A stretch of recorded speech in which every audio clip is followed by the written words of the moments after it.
Ladies, as you know, we are here today for the demo day of data analytics course of the September-November edition. I hope you're all feeling excited about this because you should. So don't be nervous. This is like a day for celebration. For me, it's always super nice to see the result of your hard efforts during these 12 weeks in your case. So as a reminder, you know that each of you will have about 8 or 10 minutes for the presentation. And then we will also have some few extra minutes for questions or comments from Giovanna or from your colleagues or people that are joining the session.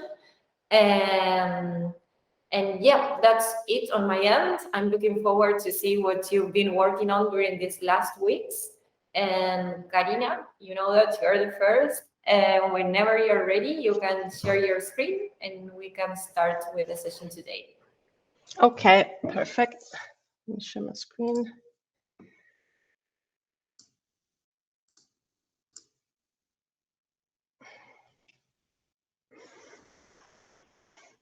Okay, so can everyone see my screen? Yes, correct. Okay, perfect. Cool. So for my final project, I wanted to do something that might be useful for my current company where I work at.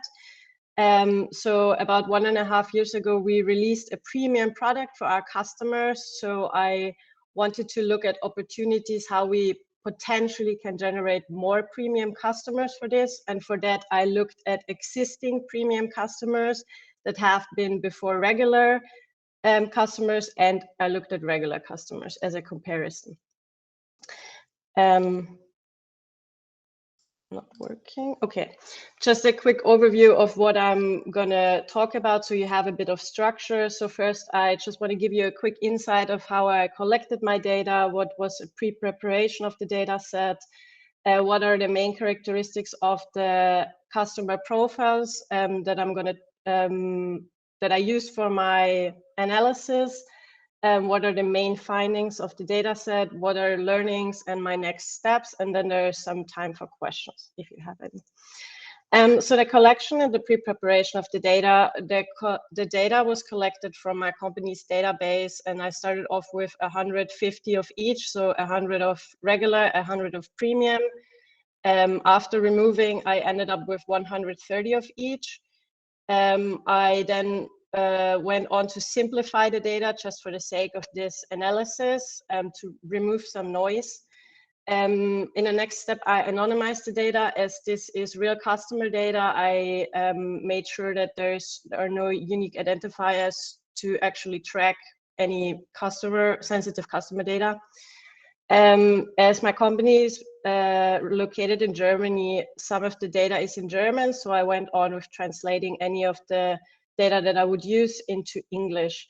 And then I actually started with cleaning the data. So the main characteristics that I looked at were gender, age, economic sector, income bucket, and premium. So do they have premium or do they not have premium? So as our basic product is a bank account, gender could only be male or female. For age, I calculated the age by the given date of birth from the customer.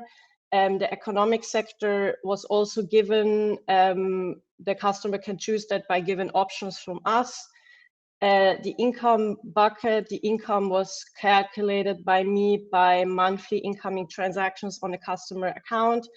And for premium, it's a yes or a no. So the customer is either premium or he or she is not. So just a quick look of and getting to know the data set. So the gender distribution of my sample data was 73% male and 27% female, which is actually a pretty realistic reflection of reality. Then age distribution for both genders is quite similar. So we have an average age of 37 for both. So my neighbors upstairs are doing some renovations. If you hear something, you cannot hear me anymore, please let me know, because I hear them actually starting again. So just a quick look into premium subscription, and if there's a relationship between age and income, we can actually see pretty clearly that the customers in the higher buckets of income are more likely to have premium, where very clearly the ones with the lower income bucket all have no premium, so they're regular customers. Whereas for age, there is not really a clear relationship to see. So for economic sector and monthly income by gender, so most of our female sample customers are located in the lowest bucket, and also a quite high percentage of male customers. For males, then the highest percentage is 7.5K, and for females, it would be 5 to 7.5K. For the top 3 economic sectors, male IT obviously is very dominating, and then distribution and sales a second, and lastly design and photography. For female, it's advisory coaching, followed by other. So other is something that when none of the given options fit you, you can choose other and then manually type in what you do. So I obviously had a look at other, but there were no real conclusions to be drawn. Sometimes it was very random, so I decided to not look further into that. And then we have distribution and handicraft pretty much equal. If we now look at economic sector and monthly income relations, we can see that the highest incoming sector is IT and programming, followed by marketing, PR and event, and advisory and coaching. So if we now take all we've learned from the data set and look at what is our average premium customer, so this is, by the way, if you look for average programmer according to Google, and so for all the characteristics that we've learned, our average premium customer is male, works in IT, has an average age of 36 and an average income of 5 to 7.5K. So what are the learnings we take from that? So currently, the good news is we reach the target audience we plan to reach, because IT is actually our first sector we want to reach, as they're mostly seen as first movers. Sadly, this sector is very male dominated, which is the good news because we are all here. Secondly, a monthly income has a great impact on the choice of subscription. So we can definitely see that there's a price sensitivity for our customers there. So they have a definite awareness when it comes to price. So the next steps for me will be to fit this analysis to the whole our whole customer data, and then see if my company is interested in seeing it. And that was it. Thank you so much for your attention. And do you have any questions? Congratulations. Thank you. I couldn't hear to your neighbor. Okay, good. I was like, no. I bet that was very distracting for you, but here we didn't even listen to a sound. Yeah, I'm already used to it. It's actually going on for a couple of weeks now. I don't know if anybody has a questions. I know that Violeta is now also connected. I will start with one question. It's something that I'm curious about actually, and that is if you shared this with your current employee at the moment. Sorry, could you ask again? Yeah, if you shared your research with your employers, with your company. Yeah, so my manager knows that I did this, and he said when I'm done, we will have a talk, look at this together, and then we will obviously fit it to our whole data set, because this was more like a pilot project now. But there's definitely some interesting learnings for us, because like this kind of analysis we haven't really done yet at our company. So there's definitely some interesting things that I will bring back to the company. And did you have like a previous hypothesis of what you will find? So we had a couple of things that we wanted to look at. One, unfortunately, I couldn't do all of the things we were interested in just because of time limitations. But one thing we're definitely going to look into detail is like transactions of customers and how we can predict their likelihood of upgrading. So this is something that was like our main focus. Yeah. Super. Do we have any more questions or comments for Karina? I don't have a question, I just have a comment that I love that you were already able to, use what you learned in a course at your job, that you already found a use case to analyze and use it directly at your work. I think it's super, super awesome. And I actually really like Karina went and did basically everything from scratch, right? So she collected her own data. She didn't use off-the-shelf data set. She collected everything, cleaned it up, prepared it for the analysis, and then did the analysis on a sample, kind of did like a little proof of concept. And now she's going to use it on the whole customer data, which I thought it was awesome. Like no better way to use what you learned in a course than like this. It's awesome. So yeah, congrats. This was amazing. Thank you so much. Any other comments? We have Yuko and Violeta. Yeah, I think that Yuko, you were first. Okay, hi, Karina. It's very good insight. Thank you very much for showing. I have just one question. How much time did you spend actually this data cleaning part, and then how much more on analysis? Because I'm also in a data analyst sector, but usually this data cleaning part is like kind of, not well seen or not like really recognized. Then how much you spend? Did you also share this with your boss? He wasn't really involved in how much time I used with the data cleaning, but data cleaning definitely took up most of the part from this whole project. So I definitely spent a big proportion cleaning the data, and then the analysis was more a smaller percentile, as you probably noticed as well when you. So like 80-20. Yeah, something like that. Yeah. Okay. A great job, and thank you so much for sharing. Thank you so much. Thank you. Violeta, you can go ahead. Yeah, sorry, I just had to get rid of my daughter. She's too close. So yeah, hi. I'm here just listening really because I was just really curious to see how you would all be progressing, and I'm really happy, Karina, that we had a very brief conversation about this project, and I'm very happy to see that you actually managed to talk to your manager and get a sample of data and actually do something that was quite valuable to your organization. So I 100% agree with what Giovanna said. I mean, this is obviously one of the first steps that you can demonstrate the value of a data scientist or a data analyst at any organization by just proving direct insights to them. So good work. Thank you so much. All right, congratulations, Karina. You graduated. Yeah.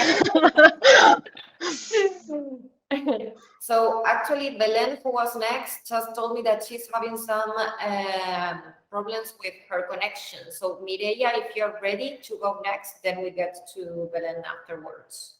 Okay. I will do as good as I can because I'm not feeling good, but yeah, I will share my screen.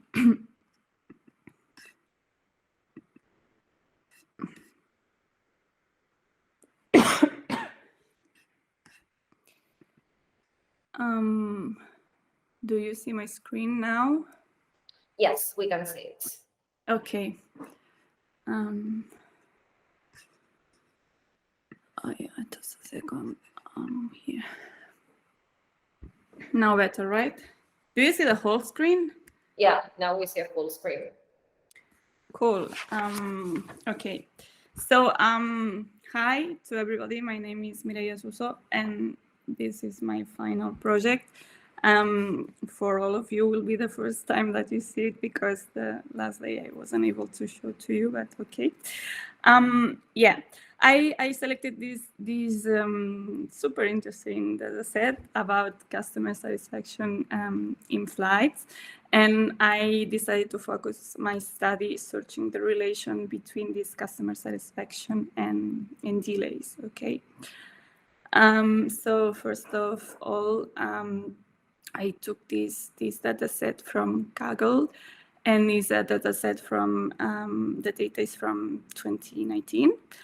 And it's a fairly large data set, almost 26,000 rows and 25 features that are separated in three main groups. So these passenger features, such as gender and so on.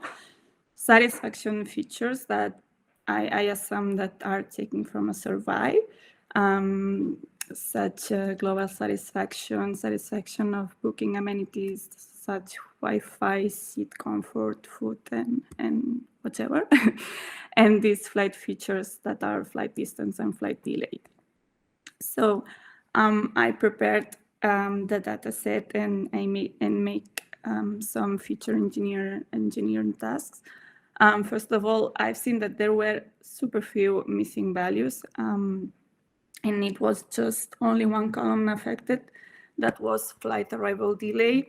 And I replaced these values with flight departure delay because I thought, okay, if a flight departs delayed, it will land for sure delayed or almost sure delayed. So then I encoded some categorical features in order to maybe later on in another live or something, I could make machine learning stuff that I did not now, but why not in the future? And I make these bins for the numerical features because of the delays are in minutes. So I made these bins from about 15 minutes bins in order to help with the visualization. So sorry, the basic characterization is this one, not that surprising. So half of the passengers are male, the other half are female, and 75% of the trips are business and the other ones are personal.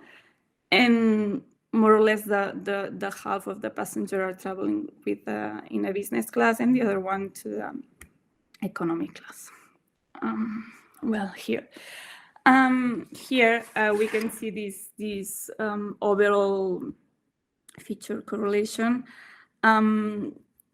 It's a heat map that describes the correlation between each feature and any other feature, and there are three clear clusters here. These squares, blue. So I've seen that if a passenger is satisfied with an item in each group, they will be very likely satisfied with the others too. For example, if a passenger is satisfied with food and drink, this second group here, they will probably be satisfied with the seat comfort. Okay. Then I've studied the global satisfaction regarding the delay. This scatter plot here shows that yeah, okay, not a surprise here. If the flights departs delayed, it will for sure land delayed. So there is this clear line here that shows it. But I was expecting to find higher satisfaction level to the origin of the scatter plot here, which means that that there is no delay or a small delay, and a lower satisfaction level here in the top right corner. So this means that the correlation between global satisfaction and delay is not remarked. Then I said, okay, let's see the global satisfaction regarding the arrival delay. And yeah, the average satisfaction level is more or less constant till the 2 hours delay, more or less, and then gets slightly lower. It's also true that we have most of the flights are not delayed, so the delay are less than 15 minutes, and we have very few records with the extra long delays more than 3 hours.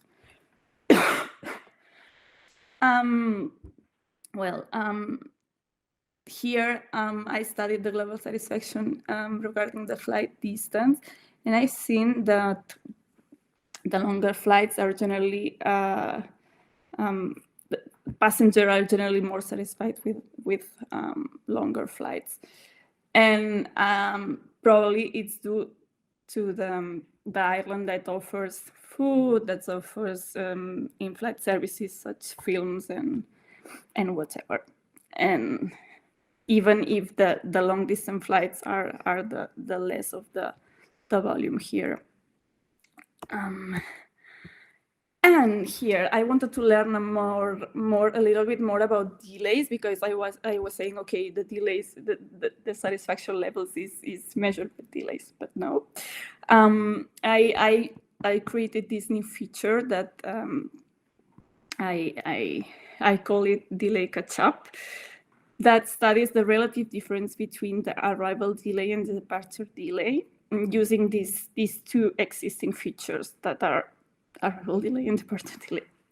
For example, if a flight departs with a 16 minutes delay and arrives with a 45 minutes delay, the catch-up is more or less at 25%. So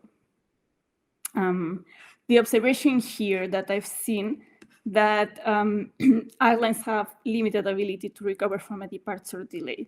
But then I thought, okay, maybe because a short flight, the airplane is not able to make up time there, but in a longer flight, yes.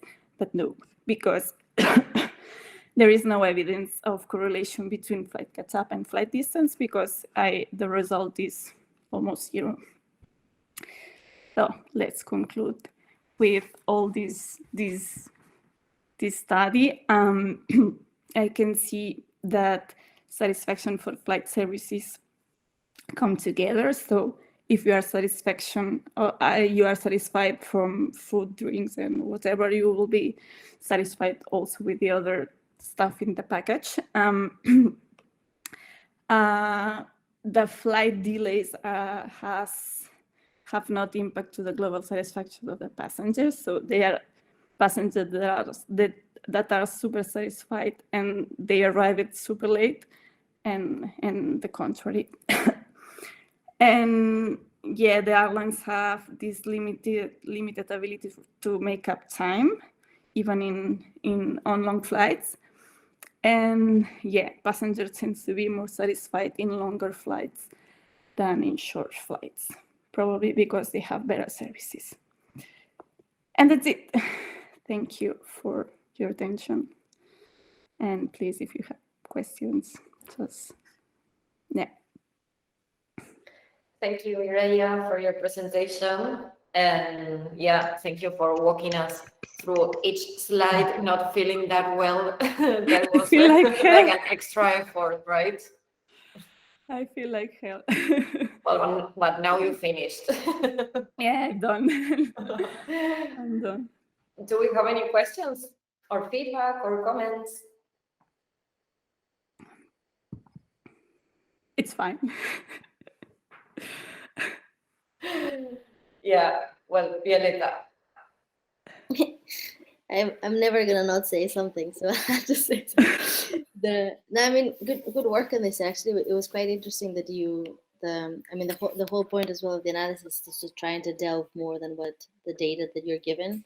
So thinking about calculating an extra feature like the delay catch-up is quite an interesting way of thinking about the analysis, because you're bringing a lot more depth into what could be, and it's actually interesting. Like, can actually airlines, if they have a catch up, with this active, like what's actually the impact on satisfaction given the arrival of a flight when it starts by being delayed. So it's an interesting spin-off. So I would just kept thinking about, like, it would be interesting to compare customer satisfaction before and after COVID. Like, people are actually, will they actually enjoy flights during this time compared to before, and what are the differences? So yeah, it just made me think of different topics. So well done, because I think it just gives a bit of an overview of that. Thank you. Yeah, great work. I really enjoyed your analysis, because while you were working on it, right, we were talking and you were saying, oh, I'm not seeing anything more interesting. I wanted to see people, if they're dissatisfied with the delay, and how are they not dissatisfied with the delay? But it was just, it seems I like was thinking if you treat people well, as a passenger, right? and that the flight delayed makes me super crazy. Yeah, but from the opposite side of a company or an airline company, is actually really interesting that a passenger might not be so as dissatisfied with the delay as they are with the service, right? In terms of like cleanliness and food and so on. So we like Mireille and I talked about this already, but it is just interesting in terms of an airline company, that if they were to invest in something to keep their customers satisfied, it would have been in-flight service, even, and that can really compensate even, if the flight is delayed. So that was quite interesting finding. I really liked it. It was a great job, Mireille, and thank you so much for presenting sick. I hope you go to bed after this. No, I want to see the rest of my questions. Okay. Thank you. Great job. Thank you. Thank you, Mireia. Congratulations. So our next presentation is by Marta.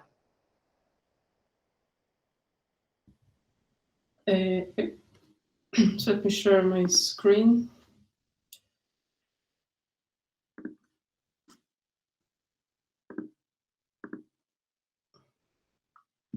Can you see the screen? That's the top question of the year. No. Not yet. Oh, but now it's happening. It's happening. Yeah, now we can see your screen. Okay. So, okay, something is changing. Yeah. So actually, Mireille, a very good introduction for my presentation, because now that we know if we are happy with our flights and if they were delayed or not, we are going to check into our hotel. So thank you, Mireille.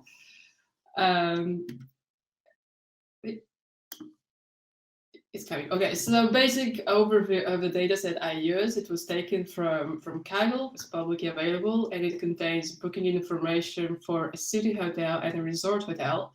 So two different kinds of hotels.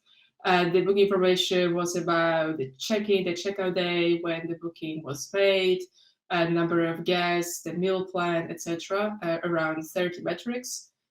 Some of them were already inside the dataset. Some of them were created by me, some calculated metrics and some categories.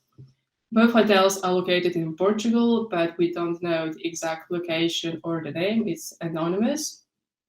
We will only take into consideration completed bookings, so the one that were happened and were checked out, analyze one full calendar year, and after quite extensive data cleaning, our data set size was around 33,000 bookings, the majority of which were for the city hotel.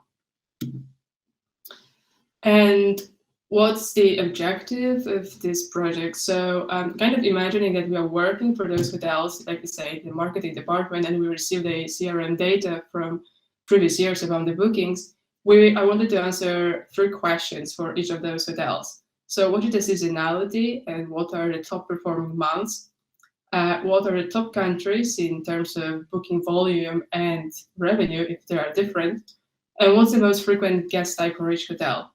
And also my goal was to delve into the use of Python for data analysis in the hospitality industry, which is the sector that I currently work in, and I deal with this kind of data. So I wanted to see how to use Python instead of Excel. So our first question, what's the booking volume along the year? We have the booking volume per month for each hotel. And the first thing that we can see for a city hotel, it's quite stable along the year. It has a March to October high season, But for the resort hotel, there's a deep drop in summer, which we would assume would be our top period, because people usually go to resorts in summer. So why is there this drop? So I started to investigate, does the average daily rate, so the average room price per night, affect the booking seasonality? So the line represents the average daily rate along the months. And we can see that for both of those hotels, it goes up in summer comparison to the winter months. But for the resort hotel, it goes really up over 200%, from around 50 euros in January to over 160 euros in August. So is price a deterrent in summer because it goes up precisely when the bookings go low? Well, not necessarily, because we need to take into account different aspects also of related to our bookings. So now the line represents the average length of stay along the year. And once again, we can see that for the city hotel, it's pretty stable. City hotel is pretty dull. And it's around 2-3 days average stay along the year. But for the resort hotel, when the price was going up, the average length of stay goes really up to around 5-6 days in summer. So the price goes up, but people stay longer. So maybe the volume of booking is not exactly the metric that we should take into account while defining our top performing months. So a better metric would be our room nights sold and the monthly revenue. So now the bars represent the room nights sold, and the line represents the monthly revenue. And we can see that for the resort hotel, the summer months where that had a drop in the booking volume actually are the top performing one in terms of revenue. And the June to August period accounts for around 44% of annual revenue for this hotel. So even though there are less bookings, people stay longer, and that combined with a higher average daily rate, where it brings more revenue. And the city hotels, just to compare the same period, they generate around 32% of the annual revenue. So it's high, but it's more evenly distributed along the year for this hotel, this property. So now, kind of coming to our second question, the bar that we can see in the bars, the blue, light blue color represents international guests, and the dark blue domestic guests. So you can see that both hotels are pretty much international. They have a really high volume of international guests along the year. So let's try to find out what are the principal feeder markets for both hotels.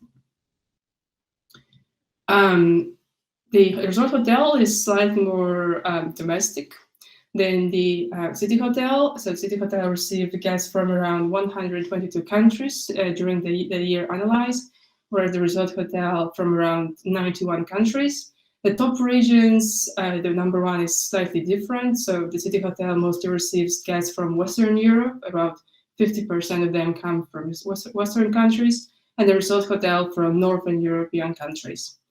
And then what would be the top performing countries in terms of booking volume and booking value? So for the city hotel, now we can see a bubble chart that on the x-axis has the average revenue per booking in euros, and the y-axis the booking volume. And we could identify, say, three main groups, three main clusters. The number one is our local market, so Portugal, where we can see that there's a really high number of bookings, but they're all very, very much cheap. So even though there are lots of them, they only represent 60% of the total revenue of this hotel. So domestic market is not our strong point. But then we have frequent bookers, which are the countries that have over 1,000 bookings per month, per year, sorry, which would be precisely Western European countries. And they will represent almost 50% of this hotel's annual revenue. So it's a very strong group. And then we have a small group of high spenders, which are low volume, but very high average revenue per booking, which are our Scandinavian countries, which even though they don't bring that much revenue, would be interesting to investigate more and try to maybe drive more bookings from those countries because, well, they bring a lot of money. So for the resort hotel, a similar situation with the local market, Portugal. Lots of bookings, but they are way below the average revenue per booking. And our frequent bookers, so countries with over 1,000 bookings per year, are quite tricky because they are very different in terms of revenue. So the UK kind of really good revenue per booking, but Spain then once again not spending that much. So in total, they only represent 12% of the total revenue per year.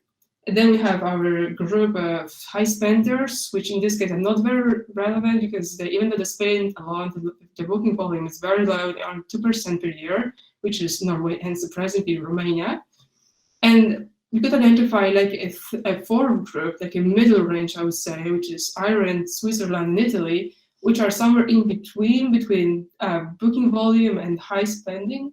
And in total, they actually represent around 30% of the total revenue. So they should be maybe investigated and reinforced.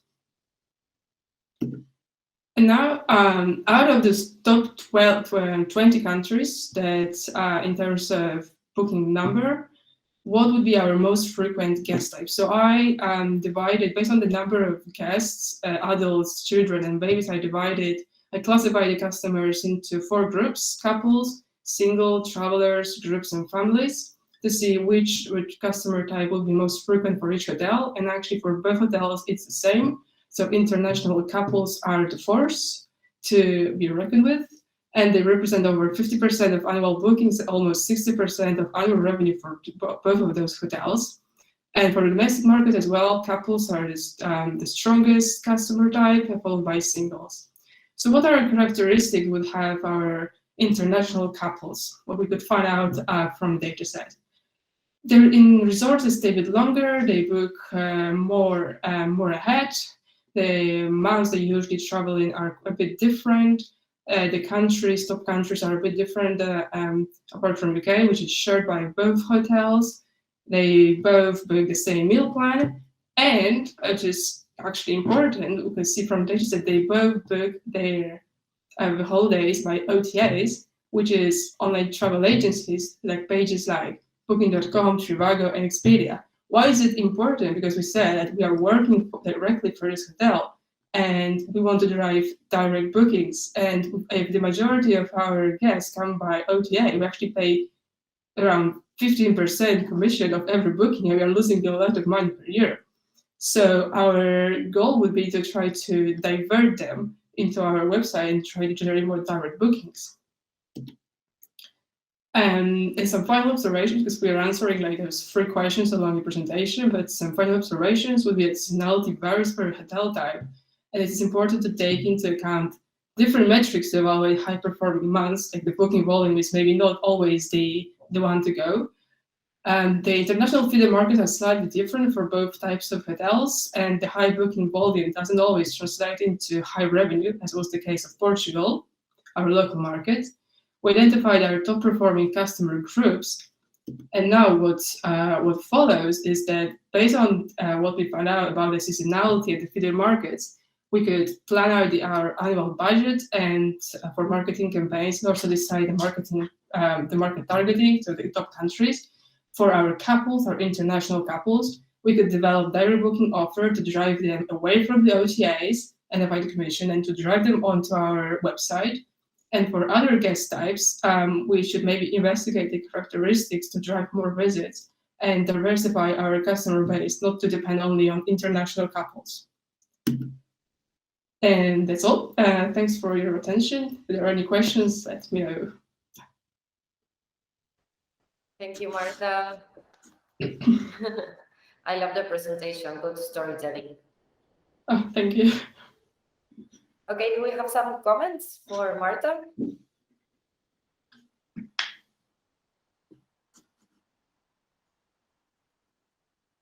Yes, you can go ahead. Nishan, I don't know if I'm pronouncing correctly. Hi, yes, I'm Nish. Thank you. Marta, I loved at the end how you propose next steps and action items. Quick question. I'm wondering, was this data set for just one or a set of hotels, or for all hotels in Portugal? No, it was like two hotels. Like one hotel, it was a resort hotel, and one city hotel. but these were anonymous. The data was anonymous, so we didn't know what hotels exactly they were. It was like one per each type. Oh, okay. Okay. Yeah, I was just wondering, like, if you're communicating with the marketing team about how they should do their budget distribution across the year, I'd be interested to know, for a city hotel, how does that compare to other hotels, other city hotels? Mm-hmm. Are their January and December revenues lower than expected versus other city hotels, for example? So then maybe what good looks like would mean they need to spend more ahead of that season because they're not capturing all the volume that they should be capturing. Yeah, also something to take into account, which well, I didn't have time to cover that, but it's the lead time. So how early do people make their bookings? So maybe for our top months, like say for August, do they make their bookings in 1 month advance, or they are late? Just 1 week before, or they plan way ahead, like 3 months. So also like identifying that would help you to distribute your budget to put more money on the months where you see that people are booking for your top performing month for August. So there would be also like other metrics you would take into account. But I'm not sure if you have information about your competitors usually. This is actually what I'm struggling with right now at my own company. I'm wondering, how do I get information about my competitors? So yes, exactly. Yeah, exactly. I also want to say I love the double layer pie chart. I've never seen that before. So super cool. Thank you. Okay, so we have like 1 more minute if we have any other comments for Marta. I just have a comment of that I really loved the work that Marta did. I thought it was great. You went into so much depth of analyzing your customers and your data in general.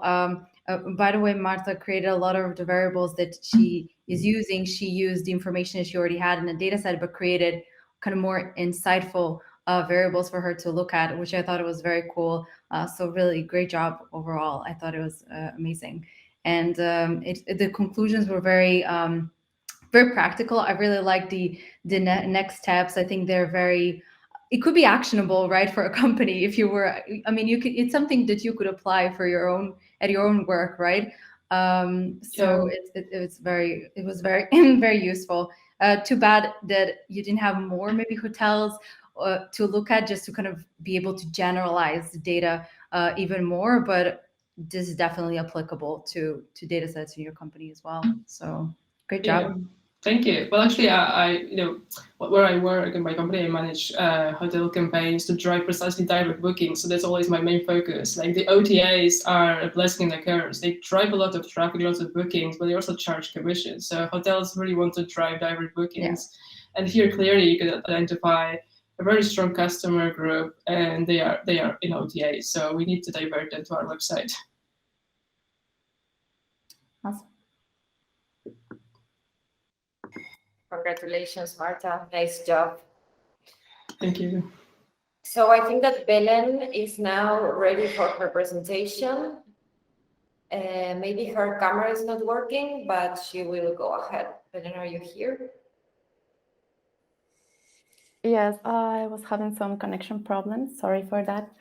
Unfortunately, my camera is not working now, but I think it shouldn't be a problem now.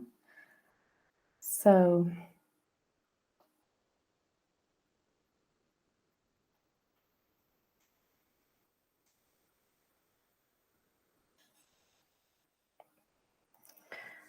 okay, I'm going to talk what do women write about? First, let me introduce myself. I'm Belen. I'm from Ecuador. I have a bachelor in social anthropology and archaeology. And I also have a master's degree in comparative literature and cultural studies. That's why I choose this dataset. This analysis is based on the analysis of a book database from Goodreads website. That is a virtual cataloging community that allows rating and reviewing some books. First, I have a really big data set, so I have to narrow down the information, and I chose only fantasy and science fiction books with those variables like author, publication, year published, genres, and the description. And for the purpose of gender analysis, I have to add a new variable. It was the sex variable. It took me a long time, but it was worth it. So my objectives with this is to understand the presence of female authors in these typically male genres, such as fantasy and science fiction. And for this, I made a series of comparisons between male and female authors. I want to understand which genres and subgenres have more female presence and what women are writing about. For this, I use the description variable of the dataset. So, to learn a little bit more about this dataset, I want to know some issues, like what are the most prolific authors, the books with the highest ratings by the general public. This is the most prolific authors in the Goodreads dataset. As we can see very good and classic authors like Isaac Asimov or Philip K. Dick. And very few women are part of this list. As well for the most rated authors. And we see that being the most prolific is not always the same as being the most rated. We have two women here in the top of the list. Of course, is J.K. Rowling and Susan Collins for the Hunger Games. And to see a little bit about the authors and their titles, we can see that Susan Collins and J.K. Rowling and maybe George Orwell with 1984 are the most rated for the public. And what about the awards? This is the difference between the awards between genders. Now we see that more male authors are awarded for their publications, but there is not a great difference between men and women, which is good news. Language is also an important part of the analysis, but in this case, it doesn't say too much to me, because 99% of the publications are original written in English, since science fiction is basically an Anglo-Saxon and North American genre. But it seems only fair to show what is the distribution of book languages without English, of course. The second, third, and fourth places are German, French, and Japanese with a few titles. For the gender part, these are the representation that have women and male in the data set.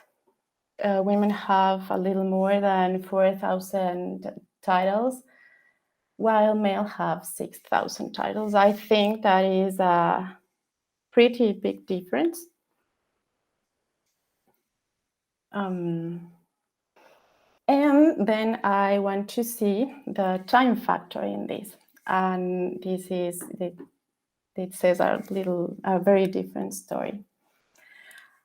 Before 2000s, female have almost non-representation on fantasy and science fiction. It was quite a few female authors that could publish, but things are very different after 2000.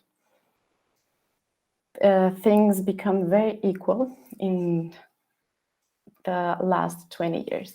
About genre. These are the genre distribution. Of course, science fiction and fantasy are the most frequent genres. And then the subgenres of science fiction, like steampunk and cyberpunk, maybe apocalyptic, being science fiction that write about robots, the less frequent.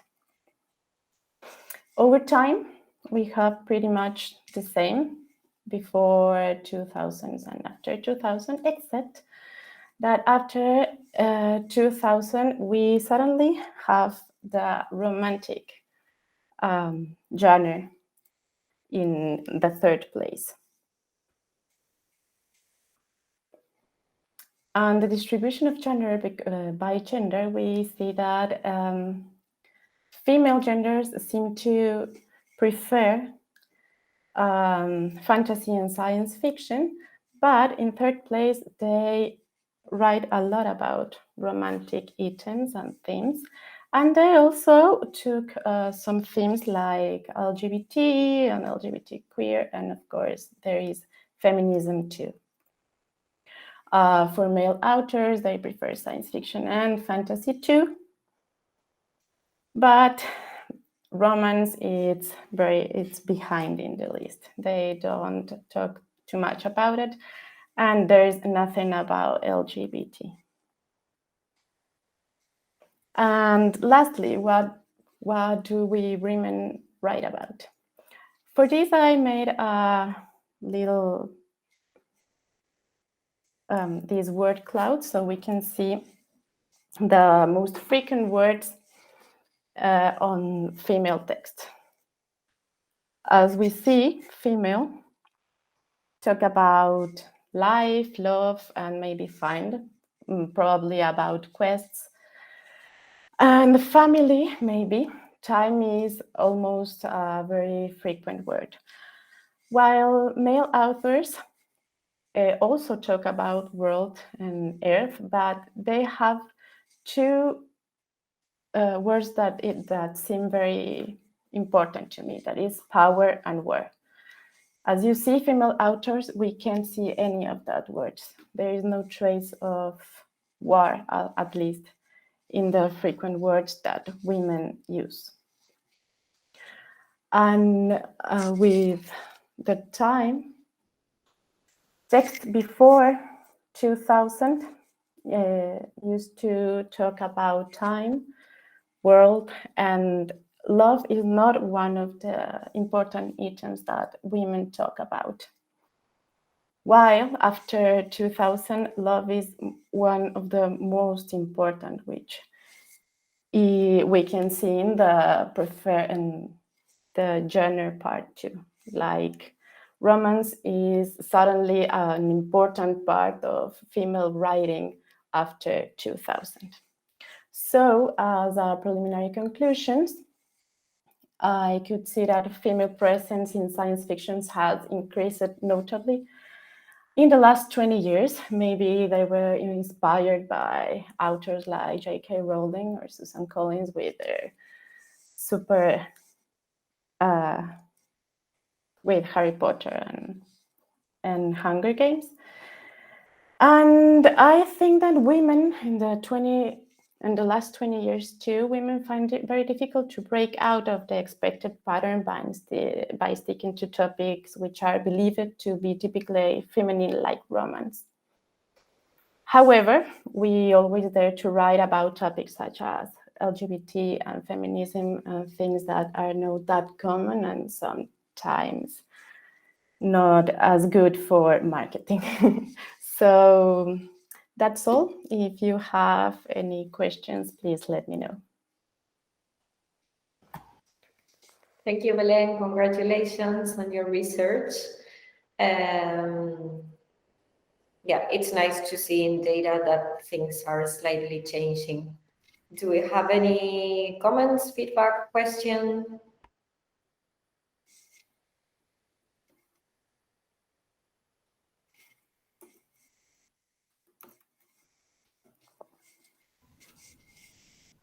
Okay, then I'll go. So congrats, Belén. This was super interesting. I actually really liked the topic, and I was very happy to see that there's some change, that we're actually doing better. There's so much more female representation after the 2000s.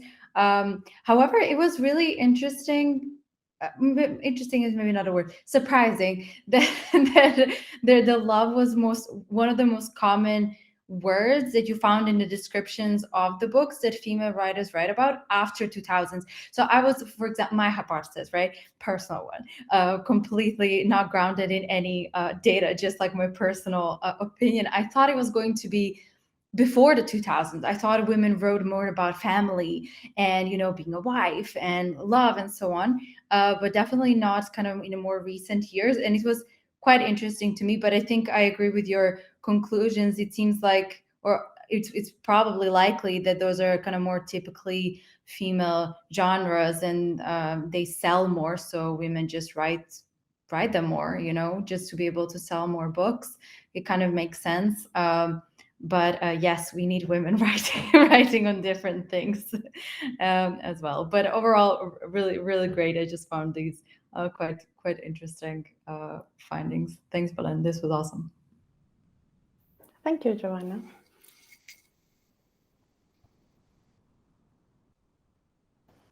Any other comments for Belen?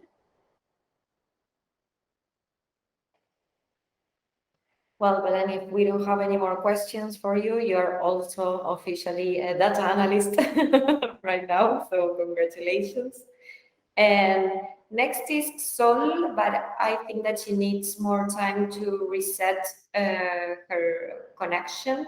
So we will move forward with the next presentation that is by Analia. Okay, hello everyone. I need to say that I need to turn my camera off because I'm presenting from my notebook and internet is not really liking it. So hopefully there's no crashes.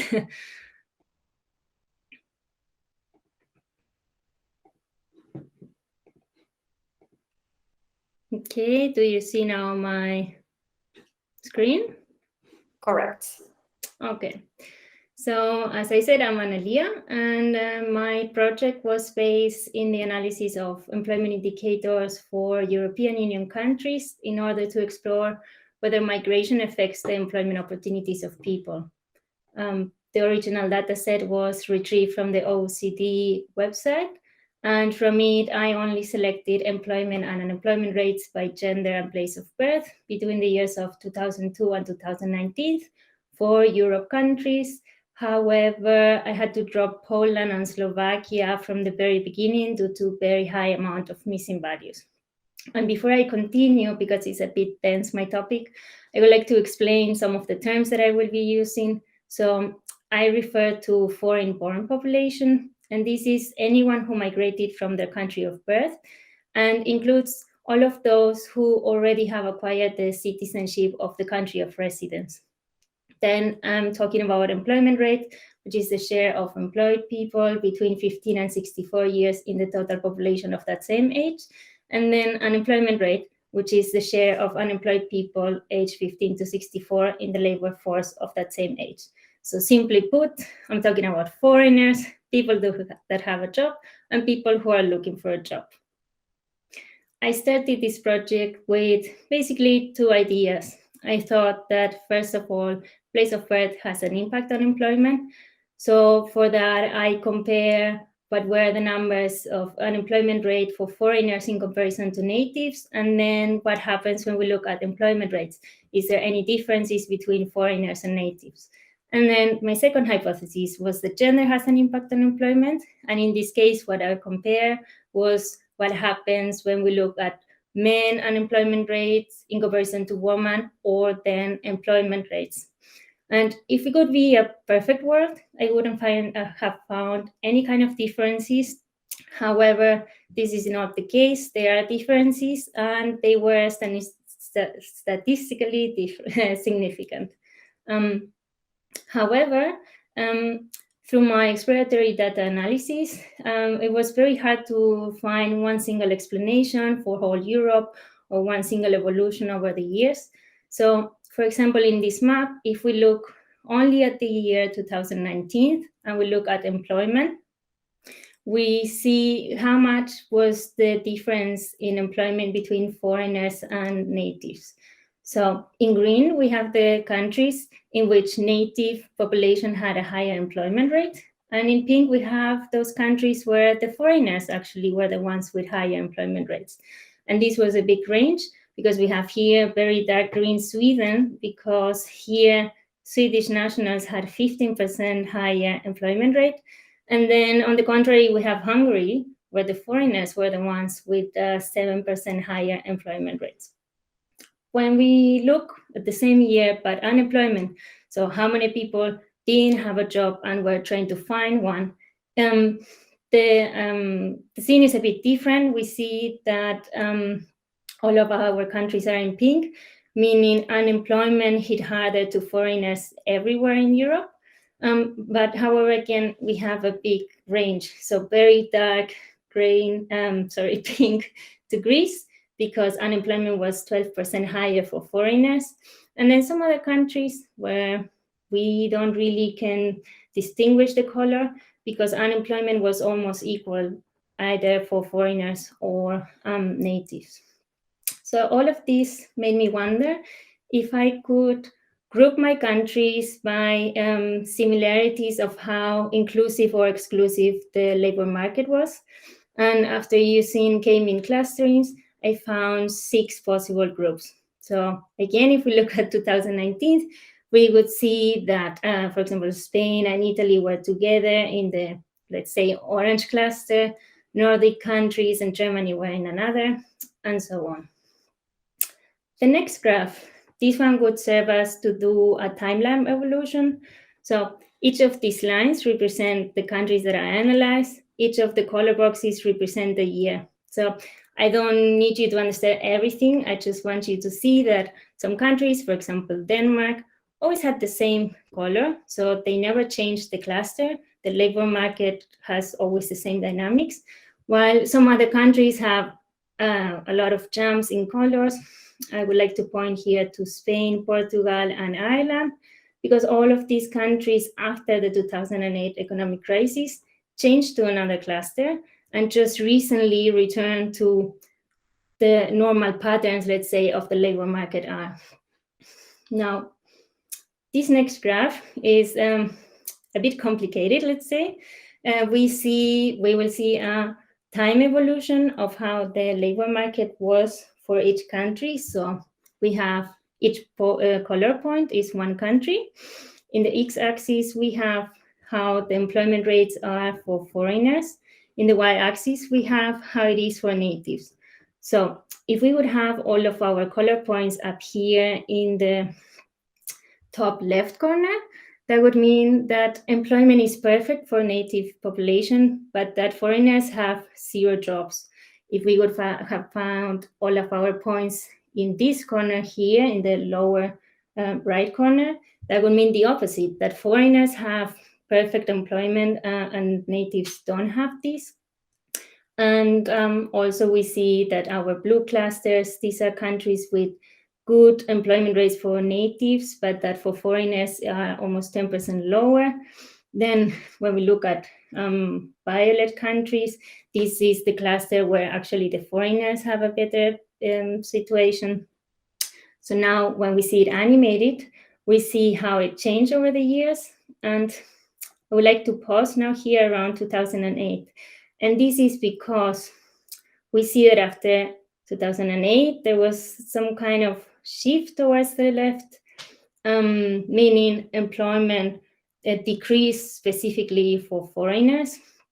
But then if we continue to 2019, we end up with most of our countries in better situations. So as I said, the higher right corner means really good employment rates for both natives and foreigners. As a contrast, we would see here 2019 Turkey, because it's very low. I mean, it's not Europe, but it's very low employment rates for everyone. Here, Greece, more of the same. You know, we have 50% employment, in contrast to Switzerland, where we have 82% employment rates for foreigners. Because I talk about gender gap, again, it's a bit complicated to explain one single thing for whole Europe. So if we look at unemployment rate in 2019 for each country, we have two colors. This represents how big was the difference between women and men and how many of them were looking for a job. The yellow one is what happens inside of native population. We see that most of our colors, so most of our countries, had a gender gap that it was close to zero, meaning unemployment hit almost the same men and women of native origin. However, when we look at our blue boxes, we see negative values. This means that foreign women were hit harder by unemployment than the males of foreign origin, and also that it's a bit more distributed. So it's not so uniform what happens with the gender gap of foreigners in all the countries of Europe. So what I would like you to remember from this presentation, it's first of all, that we should be cautious when we hear about how well a labor market is or economic indicators, because we only get one mean value and this hides several patterns of inequality. In this project, I found that yes, gender has an effect that is even more important if you are a native from that country or if you come from abroad. That we have different kind of labor markets within Europe. So some are more inclusive than others. And that overall, even though there were some gaps on the way, and as I explained a bit with 2008, there has been an overall improvement in employment rates over time. And before I finish, I should point at one of the main limitations of my analysis, and this is that we're talking about foreign-born population. So this doesn't really explain some other aspects that might be affecting if someone can integrate into the labor market. So for example, what happens if you are migrating inside of Europe or if you come from a country overseas? Do you know the language from this country? Have you lived there very long? Or if you just moved there, and so on. So all these topics could be further explored in a future project. So thank you all for your time. And if you have questions, let me know. Thank you, Analia, for the presentation. I really like the data visualization. So Violeta, yes, you can go ahead. Hey, so really good work. I mean, it's very thoughtful. And I think it gives a really interesting perspective on how do we actually think exactly what you pointed out, like that actually what are the economic factors when we hear about we have employment or not in our country. So it's a really interesting perspective that you offer there.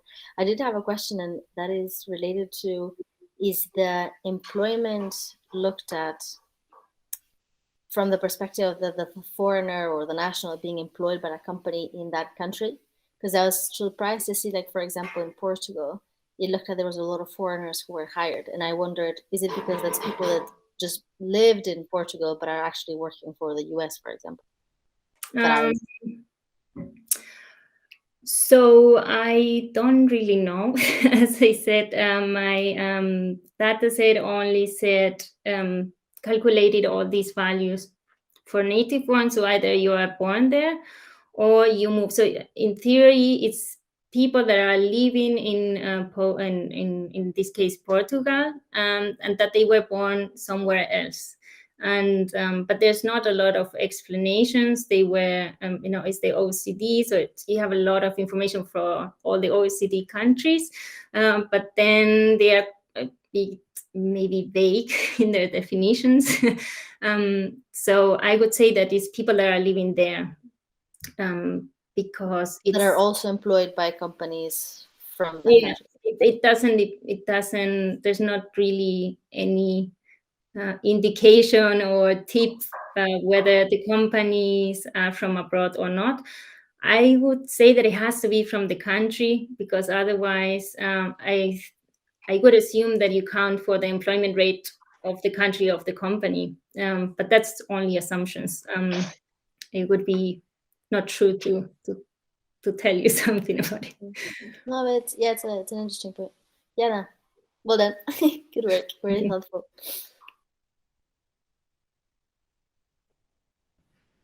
Yeah, I love your plot. I was very happy when you showed them to me. I really like them because they're really creative ways of showing your data. You have a lot of countries to show variables for, and I really thought you went really creative on how you're gonna visualize all the data for all the countries in the same plots. The plots were a little bit more complex, but I think you did a great job of explaining them before you draw the conclusions. So I really thought you did an amazing job with that. Congrats. Really great work and Thank really you. detailed. Also, Analia did much more work than she was able to fit in 8 minutes of a presentation. So yeah, amazing work overall. Thank you. Yeah, I also think that you chose such a relevant topic, and there's so much more to explore, like the income of those people that are hired, or what kind of job they actually get, and so on. So maybe this is just the beginning of your journey. Yeah, definitely. I want to finish all what I started for this project because, as Giovanna said, I barely could explain anything, and so at least for my portfolio, I would like to continue on this. Yeah. Oh, I definitely did not say that. I said that you explained very well, but that there were many things that you did that you did not have a time to show. But I think you picked your what you wanted to say very well, and the story was very cohesive. Don't I did not say that you did not present it well. I said you presented it very well. There were some issues. But I only presented a single part, not that I. Well, you had to, right? This is a complex subject, so I think you picked a good perspective and then presented it very well. Yeah, fully agree. So congratulations, Analia. Thank you. So our next presentation is by Eva. Okay, I'm gonna share my screen now.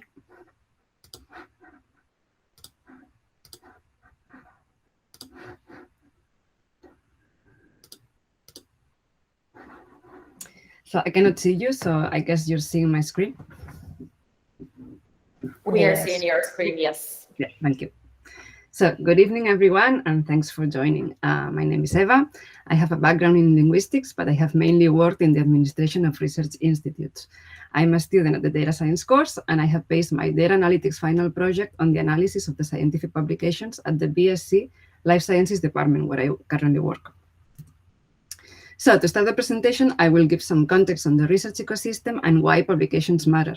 Publish or perish, as you see in the image, is a very well-known motto in research because publications are the main outcome and indicator of scientific success in academia, both for individual researchers and research institutes and universities. I will also present the datasets I have used, and after the analysis per se, I will draw some conclusions. So scientific publications are published in peer-reviewed journals, that is, in journals that request other researchers from the field to review the paper before publication to ensure only quality and rigorous research is published. Even though the topic might seem very specific to the research environment, it is important to know that it has an impact on society, since biomedicine research has a direct impact on the population health and is mainly funded by public administrations. So this is public money we are talking about. As I was saying, publications are the most important outcome of research, and research institutes and researchers are evaluated depending on the amount and quality of their publications. This is why one of the main indicators is the journal impact factor, together with citations. I have based part of my analysis on these two indicators and also on professional category and gender of authors and open access, which means whether and how the publication is open to the public. So I have used many datasets, actually. From Scopus, I have gathered the publications per PI, that is the group leader at the department, and this is why in the analysis you will see that publications are grouped into groups. The journal impact factor is given by Clarivate Analytics, and since my datasets cover the period from 2019 to 2021, I have used two datasets for the impact factor, one for 2019 and one for 2020 and 21, because the impact factor for this year will be published early next year. The dataset with information on the department staff, I got it from my institute to have the professional category and gender of the staff with publications. So, and the variables that I will be analyzing are authors, publications, journals, citations, open access, impact factor, and professional category and gender. Most variables are categorical, and only impact factor and citations are numerical. So here in the first plot, we can see the amount of publications per type, being articles the most frequent and also the type of publication where actual research is published. Reviews, which is the second type most frequent, are summaries of the state of the art and current research being developed on a topic. The second plot shows the amount of publications per group, regardless of type. There are 6 research groups and 5 technical units, meaning their core is not research, but technical support to the research groups. So this is why there are some groups with fewer publications. And we can see how comparative genomics and computational biology are the groups that publish the most. So impact factor reflects the yearly mean number of citations of articles published in the last 2 years in a given journal. So this is a journal level metric, and it is frequently used as a proxy for the relative importance of a journal. Here we see a box plot showing the impact factor per group. It's interesting to consider that some research groups get higher median impact factor because they publish in more prestigious journals, but because of the topic of research. For instance, computational genomics and TFGL, which get higher median impact factor, study cancer. We can also see how comparative genomics, which is the group with more publications, has a lower impact factor. They mainly study the genomics of different animals and vegetables, which is actually very useful for applied research, but it is not as famous or as fashionable as other fields of study. So the influence of trends and other variables like author position or role in the publication challenge the idea of impact factor being almost the only indicator considered to evaluate research impact. So citations refer to the number of times that a publication has been cited or referenced by other publications. Of course, the total sum of citations is related to the amount of publications, but not fully related. Comparative genomics is the group with more publications, but they are not as cited as the fewer publications from the computational genomics group, for instance. This is similar to impact factor then. There are topics that are much more studied because of their larger direct impact on society, but this is not at all related to scientific relevance or quality. So here we see a comparative between of the mean impact factor and the mean citations per group. As we have seen in the 2 previous slides, both indicators have to be analyzed cautiously, since other factors come into play. Here we see the group with a better mean impact factor is the TFGL, but research has not been directed from this group at the BSc, but at her previous institution. So we need to know that impact factor and citations are the 2 indicators mainly used to evaluate research, but others have to be considered as well for a thorough analysis, but actually go beyond the scope of this project. In this cartoon plot, we see the relation between impact factor and citations and how they seem to be correlated somehow. This is why I wanted to check their correlation with a heat map, which shows that at least in this case, they are not fully correlated. So open access aims at making research available to everyone so anyone can benefit from reading and using research. The European Commission now requires open access to all peer-reviewed research articles resulting from projects funded by the European Commission. And this is why almost all publications from the department comply with this requirement because they are funded by European projects. As we see in the graph, the most frequent types in these cases are green and gold. Green means publications are available in institutional repositories 1 year after publication, and it's free. It has no cost for the institute. Gold open access makes publication immediately available in open access after publication, but in this case, institutions have to pay to publish, and it's quite expensive actually. So here we see the distribution of publications per professional category. We see group leaders, so the managers, publish way more than the rest of categories, which makes sense because they sign all the publications produced within the group and usually have collaborations with other institutes that eventually result in more publications signed by them, whereas younger researchers are not independent and publish usually within the group only and always with the group leader. I also wanted to check how we are doing in terms of gender balance. At the staff level, men continue to be majority, but we are moving towards a balanced staff. Strong efforts are being put to hire women in leading positions, since most of these, 39% of women, have lower positions. They work as in the support positions or as technicians. We said in terms of publication, the imbalance grows, since most women do not participate directly in research and work more on support and technical areas, as I was saying. And of course, they usually suffer from a worse life-work balance, since usually women take care of domestic and family responsibilities more than men. As seen in the distribution plot, though, women publish less, but they get higher impact factor. In this slide, I wanted to compare gender and professional category to further explore the gender imbalance when it comes to publishing scientific articles. Here we see women are still publishing much less, even the ones that hold group leader positions. And here it is worth mentioning that few women actually get to these positions. In the department, there are 3 women out of 13 group leaders in total. It is interesting to highlight that all undergrad students are men. Since doing internships at this stage is not mandatory, women refrain from contacting research institutes to do internships, but men are typically bolder and more confident, and they actually contact us to start their career in research. So to conclude, we see how the department is doing quite well in terms of publications, both in terms of quantity and quality. As a next step, it would be interesting to compare the department performance with other similar departments or institutes. We have also seen how impact factor may be challenged as the predominant metric to measure research impact, since more catchy topics get published in journals with higher impact factor, and this metric does not take into account other important aspects like the amount of authors per paper, the position of authors, and the actual research quality or relevance. We have confirmed the department is committed to open access, and most publications meet this requirement from public research funders. Open access benefits society, but also the authors and institutions, since it makes it possible for other people to read and therefore cite their publications.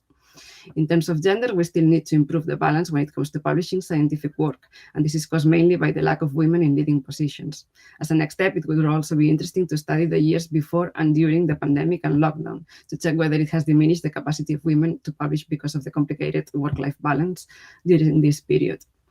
And as I have already mentioned, efforts are already being put into hiring women in leading positions. So I hope you have enjoyed the presentation, and thanks for your patience and attention.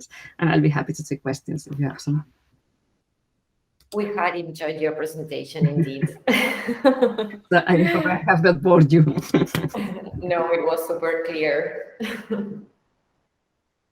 So if we have any comments. I have a question actually. It seems like I didn't spend all my questions on Saturday. What are the next steps? So are you going to present this to your managers? It's actually quite interesting, right? Yeah, no, yeah, he was thrilled by the idea of me analyzing these publications, because it's not, it's no one from the institute is actually doing this analysis, and it's quite interesting for them. So yes, this is like the first part of the analysis, and I want to move it forward and use this code we managed to have eventually for the first and last author things, and I would also like to see the most frequent collaborators we have. So that's also my plans to further analyze this data. But yes, definitely I will use it at work. Cool. Awesome. It's similar to Karina. I'm very happy that you were able to use the skills from the course immediately for your job already, which is super cool.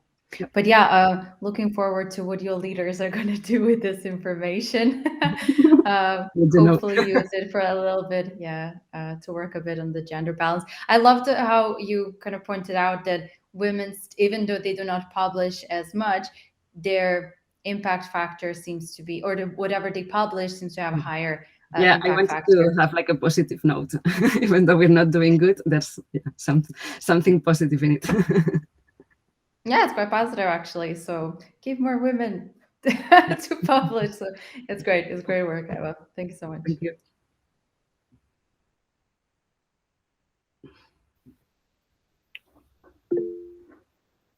Hi, Violeta.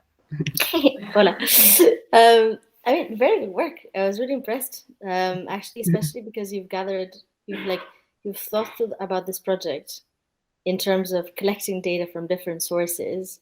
Yeah, it was challenging. I mean, but 100%. And I think like that's the first step, right? Like, trying to create a project, you have to know what data you want to use to have the impact that you're trying to find out. And it's amazing actually that you're able to gather this data and then do this impact analysis. So I'm actually, I'm really interested to know what's going to happen next, because if nobody's doing this at the organization and you're the first person to talk about this, then it's like a really, really interesting position you're in. So well done. Well done for deciding to take in the course, actually. Thank you. Thanks a lot. Congratulations, Eva. Thank you.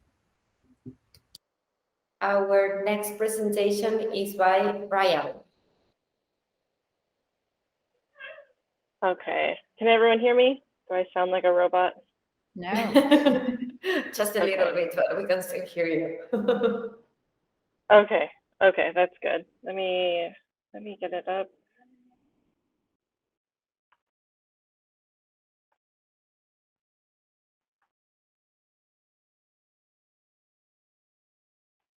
Okay. Can everyone wait? Yeah. Can everyone see it? Yeah. Okay. So my topic, I decided to do immigration in the US, which is a little bit different from the original presentation that I wanted to do, which was with beer, but this one was, I think, a little bit easier because the data set for beer was harder to get. Okay, so I just wanted to give you guys some context of immigration milestones through time for the US. So in 1776, the country was founded. And then you see that we kind of go through some waves. So the first US Census happened in 1790. So that's basically when we started to actually count the people that were here, and also really looking at immigration as a thing, actually. And then, you know, we've got various different policies and acts going through that are more specific to the time. So we've got the Irish Immigration Wave, the Chinese Exclusion Act, various different immigration acts in the 1891, 1917, and 1924 that really focused on exclusion. So based on health, criminality, literacy, and that's when we started to get the quota system. And then we've got some more favorable programs with the Bracero program, you know, Displaced Persons Act. In 1965, getting more recent, we've got the quota system being taken away. And then in 2017, we have Trump's Muslim country ban, which affected 7 different countries. And then now where we have basically like COVID-19. All right, so from the data obtained in 1820, you can see from this graph that immigration for the US comes in waves. So it's not like a steady incline. There are definitely like peaks and valleys. And that is definitely the case with immigration acceptance or rejection. And it definitely depends on the benefit or the sentiment of the US population. So how beneficial immigrants are going to be for the home country. So in my data set, I looked at who or what nations are actually coming to the United States. And what I found is in analyzing the 2 different years, 2017 and 2020, that there really isn't much difference. And you'll have to, sorry, I have a screaming child, so you'll just have to excuse me. So we've got Mexico, China, Cuba, Dominican Republic, and India for 2017. And then in 2020, not much difference in who's coming other than the Philippines replaces Cuba. And you can see that the total immigration numbers overall have definitely decreased. So in the subsequent graphs that I'll be showing you, that's just something to keep in mind, is that with 2020, immigration in general has just significantly dropped. And another note is I wanted to pick 2 different administration years. So 2017 would definitely be in the Trump administration, whereas 2020 is mostly in the Biden administration. So 2 different political parties could potentially mean 2 different things for immigration into the United States as far as like who is actually coming, but didn't really find that to be the case. Okay. So from that data, I was able to pick out what states the immigrants are actually settling in, at least to start. And again, really not much difference between 2017 and 2020. So California is the top with New York, Florida, Texas, and New Jersey. And then in 2020, you can just kind of see that they sort of flop or switch places like Texas and Florida, but overall it's the same. And then cities. So right now, New York is most populated, with Los Angeles, Long Beach, Anaheim general area being a close second. It is important to note that California is the most settled in state, mostly because there are 8 different cities in California represented. So not everyone is moving to Los Angeles. They're also moving to San Francisco, San Jose, Sacramento, Fresno, Stockton, and Riverside in San Diego. So, and then when we're talking about these different areas, you can see at the bottom of the graph other CBSAs, or core-based statistical areas, which basically just means like a grouping of cities. So, you know, they have to have at least 10,000 people and have an urban core. You know, and then we've got other metropolitan areas where there are at least 50,000 people, but they're not as well-known cities as some of these other groupings. And other micropolitans are just people or cities or towns between 10,000 and 50,000 people. So who is actually coming to the US? So part of the data set that I was actually able to get highlighted age and sex. So right now, women are winning with immigration to the United States, with almost half, but slightly more. And from this graph, you can see that it also breaks it down by immigration type. So we've got immediate family, basically like people are coming to the US to join immediate family members. We've got family sponsored immigration. So basically someone, maybe not immediate family, but a family member has petitioned on your behalf to have you enter the United States. There are also employment admissions, diversity admissions, and then refugee and asylum seekers, and the other category, which basically means everybody else. So for age, the top age of immigrants is going to be between 25 and 29 years old, so relatively young. And then, you know, it kind of tapers down on the older side more as far as like immediate family members. So people are coming to join immediate family members pretty much from the age of 25 to 29 years old on.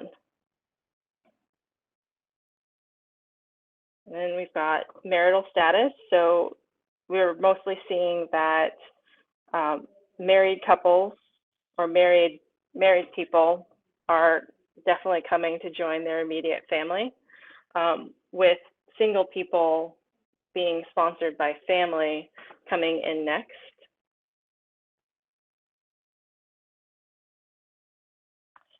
And then for occupation, so there are different bins for occupation, but what we're seeing is that mostly people are putting down an unknown occupation, which basically to me means that it doesn't fit in any one of the categories that we got, which are management, service, sales and office, farming, fishing, forestry, construction, you know, extraction and maintenance, production, transportation, military, homemakers, students or children, retirees, unemployed, and then of course unknown. So people are definitely coming, you know, within a different workforce than, you know, any one of those categories. So what does this all mean? So the typical immigrant is most likely to come from Mexico, settled in California, most likely in Los Angeles, but could also reside in San Francisco, San Jose, San Diego, Riverside, Sacramento, Stockton, or Fresno. So pretty much the entire spread of the state. They're most likely married, female between the ages of 25 to 29 years old, joining immediate family members, and have an undisclosed occupation. So the data set is relatively accurate, with COVID-19 kind of putting a damper on immigration. So data is kind of skewed towards the end as being declining, more of like an unnatural decline.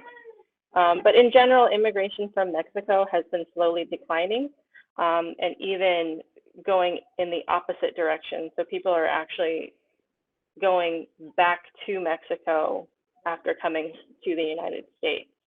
And then you can kind of see from China that it's still following that same downward decline, but is relatively positive or stable.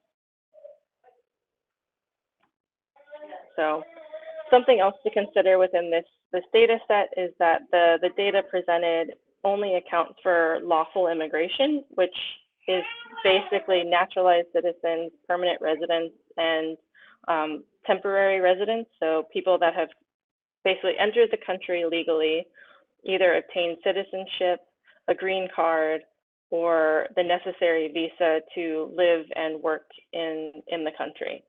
Undocumented or unauthorized entries, people that have entered the country illegally or legally but have overstayed their visa allowance aren't represented in this data set. So that's something else that could possibly skew this data in a different direction. And then credits. Basically, I was able to obtain this data set from the Department of Homeland Security, and was able to get like supplemental data from the Pew Research Center. And that's it.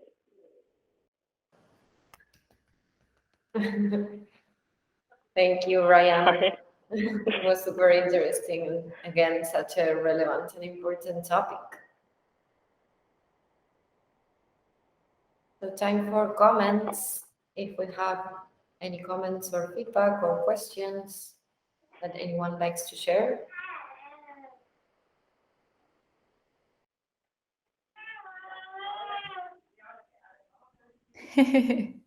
Hello, the baby Right. in the background. Well, he's your Yeah. loudest supporter. Oh yeah, he's not happy right now. Oh no, okay. Well, I just wanted to say that I actually really love you ended up working with the US data. Usually, well, given that most of the students are from Europe, we do get to hear a lot about the European data, and we had before presentations on European immigration. So I really liked, it's not really common that we get to hear, a presentation about anything regarding the US data. So this was actually really, really cool. And I love that you started by explaining a bit the history, because I don't know for anybody else, but I'm definitely not as familiar. So I really like that, because it really put it in perspective afterwards when you're talking about waves and, immigration from like different countries and so on. So it was really helpful to kind of understand the rest of the presentation. Really liked it. Great work, Ryan.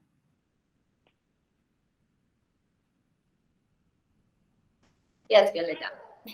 Well, I only just want to say how badass you are, because when you started this course, you were pregnant, and then you finished not being pregnant, like having a baby in your house, being Yeah. like half like on the other side of the world, taking this course at like midnight, especially on Saturdays, being extremely difficult. And the fact that you pulled it out, and that is like really interesting presentation, particularly. And I definitely support what Giovanna said, giving the introduction at the beginning of the history of the U.S. to localize people where they are, and then guide them through the story. It's a very smart approach to your presentation. So hold on. Yeah, I figured that most people wouldn't really understand like U.S. immigration policy and how it's been so really not friendly and up and down, really. If it benefits the country, they're more likely to, adopt immigrants. But if it doesn't, then, they're most likely to exclude people. So the US is, it's really hard. So that's like one thing that I definitely learned from all of this, is that it's really not easy. I'm just going to add that during our annual meeting at allWomen, Idoia asked for a special applause for you. Because connecting to your classes from a different time zone and having a child in the process of the boot camp, all of our students are highly motivated, but you really took it to the next step. So we were very happy about that. Well, thank you. I mean, everyone's presentation has been awesome. I thought when I was going through this, like, oh man, mine's gonna look like such crap in comparison. No, not at all. Oh, well, thank you. I appreciate it. Congratulations, it was a great achievement. All right, so Sol, I think that now she's connected and her internet is working. Yes, I'm here, So, I think. Yeah. Yes, you're here. I think. Let me share my screen. Just a minute.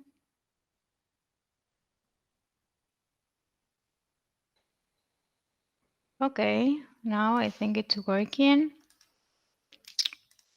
Let me. Okay, now you're seeing everything, right? Right. So from US to Argentina, really easy. I'm going to talk a bit about gender equality in Argentina. I chose this country because it's my homeland, of course. And I wanted to find out if the society was really as supportive of gender equality as it looks, because I think that it's been 10 years now since the Argentinian society has been moving forward and progressing a lot regarding gender equality. Multiple governments have been passing many laws that are supporting minorities and motivating also the gender equality rate up. But sometimes I was wondering if it was only the female movement of the society that was supporting these ideas and these projects. So that's why I wanted to find out if the society itself was supportive of this, or if it was just the females that are making this happen. So, well, now we're all, it's all the class, but this is the presentation about myself. I'm going to skip it because you already know me. And I'm going to tell you a bit about my data set. Joanna might be laughing because I chose a survey and then I realized that it was a bit tricky than I thought. Focus 2013 is a non-for-profit organization from France that last year, while COVID was hitting all world long, they chose to arrange an online poll. We have 17 countries from many continents. They are listed there. And we have 1,000 respondents for every country. They were asked the same questions. And I chose to analyze the following variables. I'm going to be referring as the variables as segments or variables depending on which part of the presentation. There are many, but I chose gender. We have female or male. Ages, we have 4 ranges from 18 to 24, 25 to 44, 45 to 69, and then plus 60. Then we have education, people that have no formal education, have some kind of formal education, have education regarding college or university, and people who are not sure about what kind of education they got. So, and the last variable that I analyze is referring to income level. We have 4 income quantiles. The first one is the lowest, and of course, the fourth one is the highest, meaning the second and the third one are the middles. And well, this survey, although it took place in other 16 countries, I chose Argentina because, well, I explained before, I'm from there. So I chose like 10 questions at first. Then there was a lot of questions, a lot of answers. So I have to cut it down. So we are going to have one slide with the questions and the possible answers. And then I'm going to show some charts. I'm going to start talking on the analysis of each question. So the first question that the people had to answer was that if it was actually important gender equality for them personally. And the possible answers were in structure for a Likert scale, ranging from very important to somewhat important to neither important or unimportant, somewhat unimportant, and not important at all, or don't know. So I'm not going to talk about all the variables for all the questions because it's going to take me a lot of time, and which we don't have. So what you're going to see is some charts regarding some of the variables or the segments and other data that I thought that they were relevant, even though I'm not showing the actual chart. So for starters, 65% of all the people that answered to the survey thought that gender equality for them was very important. This is a good start. Although in this very important, we have a higher rate of female responders than male responders. I think that it's a good start because this means that society acknowledges that things are not equal for women and men. So then you can see in the chart how many people answered to each of the questions. I mentioned that we have 12% of the people that take part in the segment of plus 60 years old answered neither. This means that the visibility on the gender equality issue, it's not really aware for this kind of people. I know that it's a really low percentages regarding to all the audience, but I thought that it was worth to share because this means that they don't have an opinion. It's not like they don't care, but they are not in favor or against it. It's just that maybe they don't know what gender equality is, or they don't see it actually as an issue. And then another point that I thought that it was relevant is regarding the no formal schooling segment. 40% of the people that had no formal schooling think that gender equality it's really not important at all. This I thought that it was also related to what we just talked about, the people that don't have a formed opinion regarding this issue. I believe that this can be improved if the government or the society wants by generating awareness campaigns of the gender equality problems that we are facing. Next question. This is a good one. I thought that it was really funny. Compared to 25 years ago, is gender equality in Argentina better? Is it more or less the same? Is it like totally worse? Or we don't know? And the answer was that 70% of the people think that it's better. This is really good. And I included it here on the left, some of the points that I thought that they were curious for me. 30% of the people with the lowest income think that the society and the gender equality in Argentina is the same. Also, we have a high percentages among the youngest people in the survey that they have 18 to 24 years old, and a higher even percentages with no formal schooling people. What this data mean? I believe that this means that the expectations that these people had regarding gender equality has not been fulfilled in 25 years. They had not been worse, situation has not been worsened by the years, but it has not improved.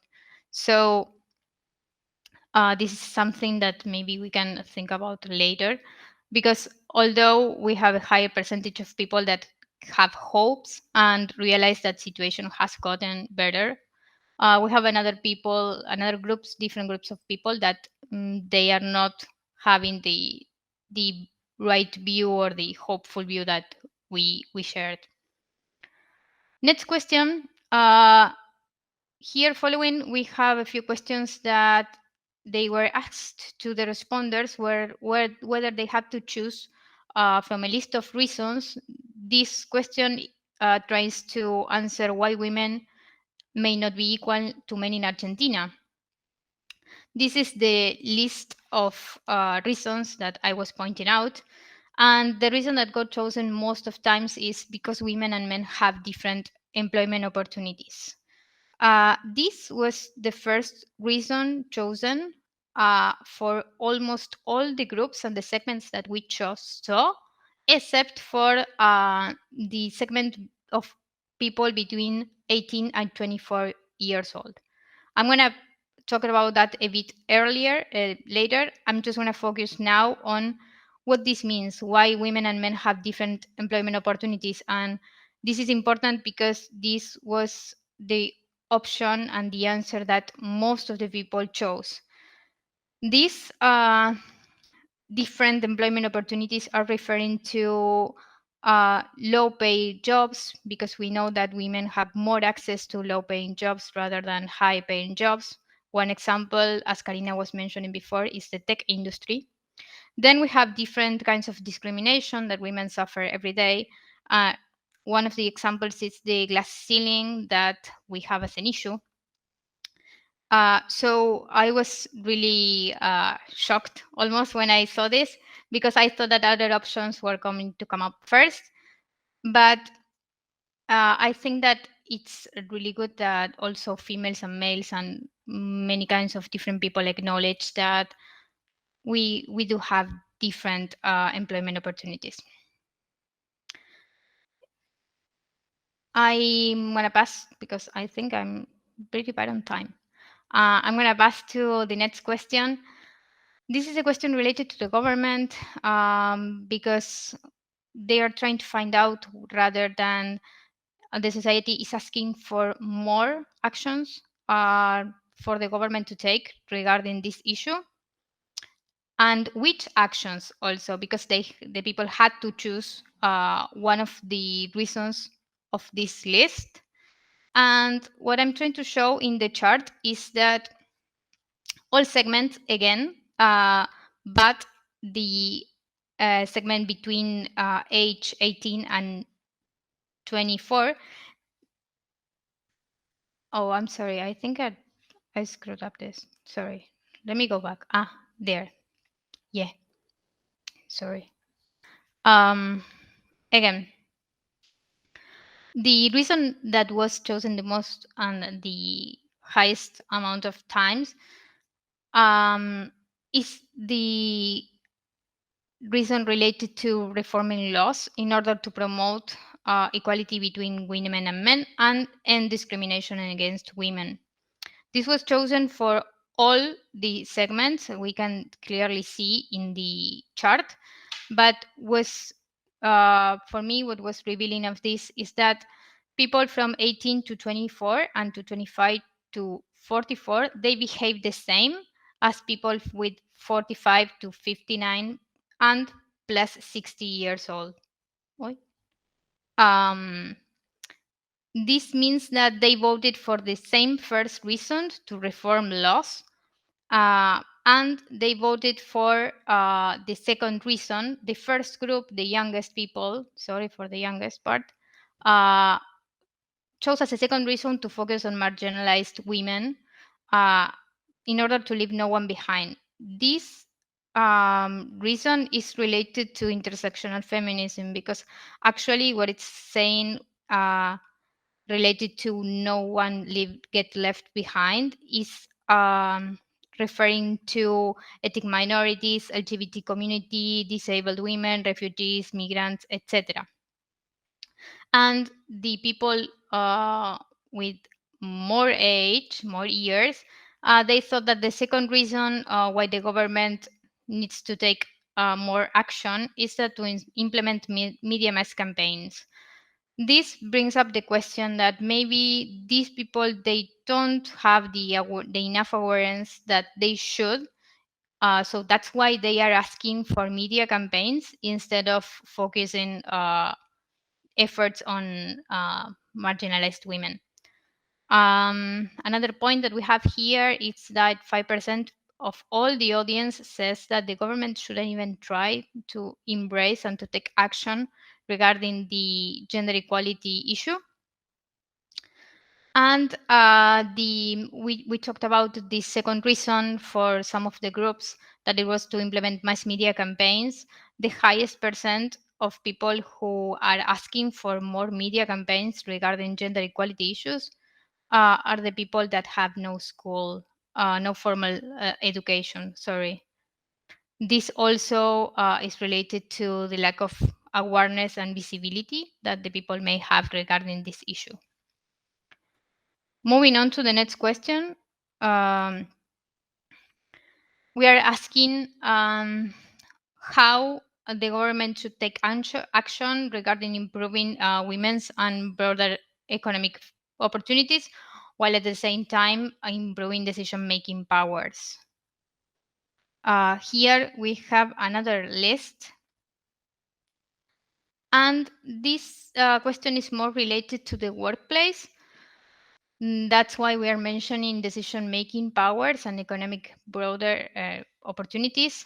And the first thing that the people think that the government should take action in is related to prevent violence and sexual harassment in the workplace. Then we have another reason that it's achieve equal pay.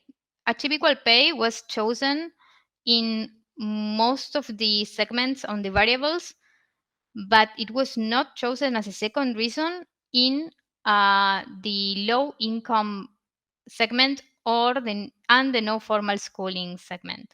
What this means, these two segments that we are seeing on the left here, instead of achieving equal pay, they're more interested in the second reason, that it's guaranteeing social protection and decent working conditions for women in low paid jobs. What this means that they are really interested and they think that it's time to prevent violence, but they have another priorities rather than achieving equal pay. They need decent working conditions, because this means that the fundamental priorities are not covered yet. So I thought that that was something to point out, because it's only pointed out for the people that have low incomes, and they may have low paying jobs or may not, but it's something that they are claiming for instead of achieving equal pay. That is the second reason for most of the sample that we have here. I'm really close to finish, so don't worry about the time. Here we have another kind of question that was made. How acceptable or unacceptable you think that is for a woman during a job interview, whether asked to if she has or would like to have children? I thought that this was a question worth to analyze, because we were discussing that women have different opportunities, employment opportunities regarding men. So I was trying to find out why. This question had a Likert scale format, as we just saw before.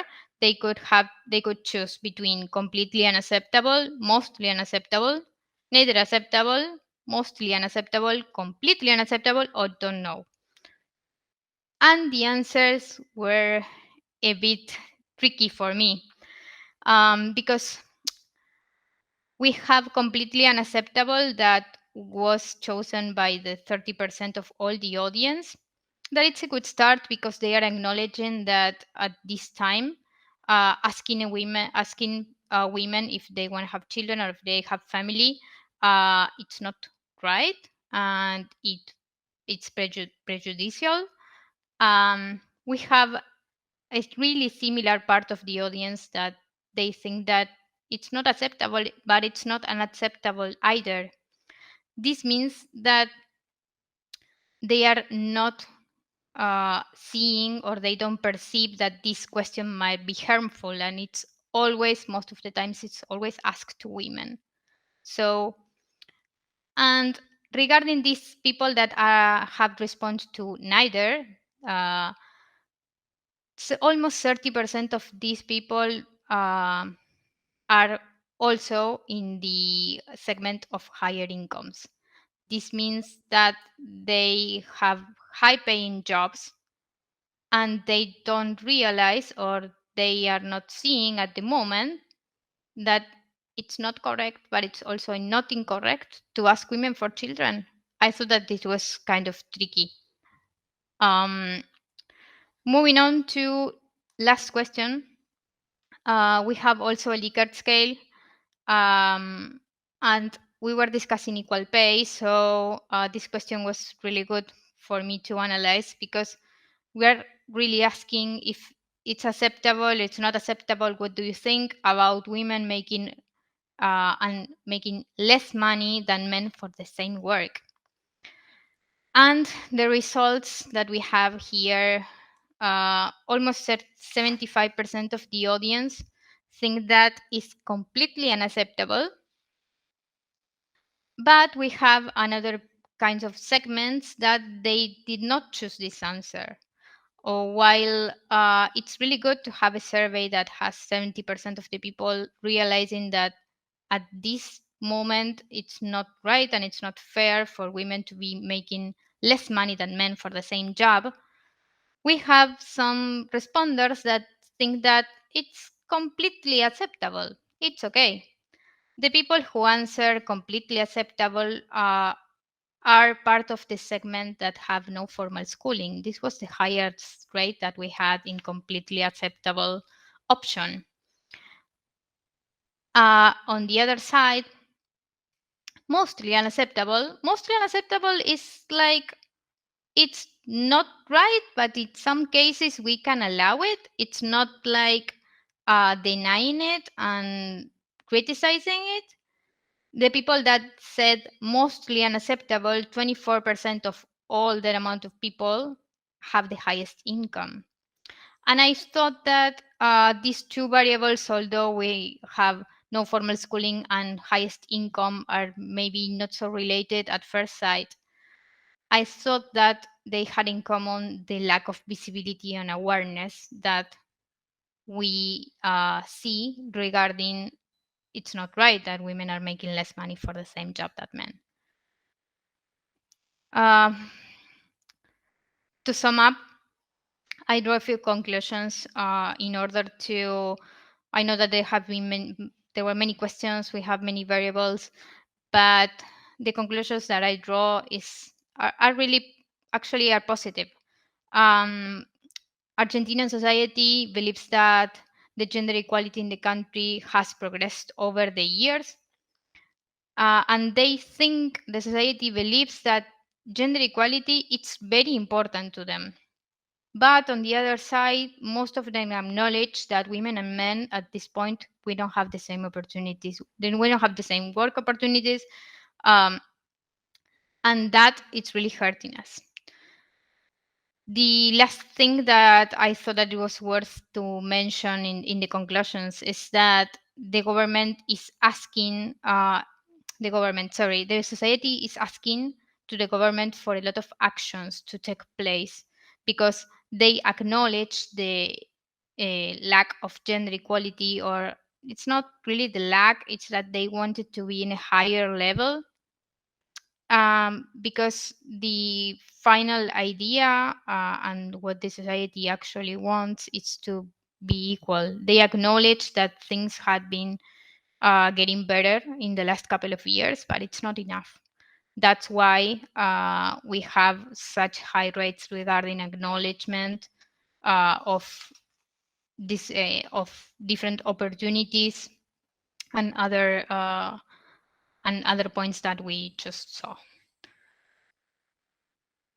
I think I'm finished. Sorry if I took a bit more time. Ellie, I think you're next. I will own you a few minutes, I think. Thank you, Sol, for your presentation. Don't worry, it's very interesting all the things that you are presented, and it's incredible. Thank you. Yeah, definitely some very interesting insights, but it was way too long. I mean, it was more than 20 minutes long, we must also say. Oh, sorry. Ellie, sorry. It's hard to I'll pay buy you a attention beer. if you're presenting. Yeah. Because you don't see it's the full screen, you don't see the clock, and I No, bet I for need Sol to it felt like it was 5 minutes. Yeah, sorry. No, it was great, Sol. I really liked it. I thought it's a super important topic, obviously, and to you personally, it's super important because it's from your own country. But I think what I really want to commend Sol is on taking on the challenge of analyzing this data set, because it was not easy, and I told her it was not going to be easy. You know, it was not easy. But you the did challenge. it. But you did it. You presented an amazing work. The insights were great. I really loved that you tried to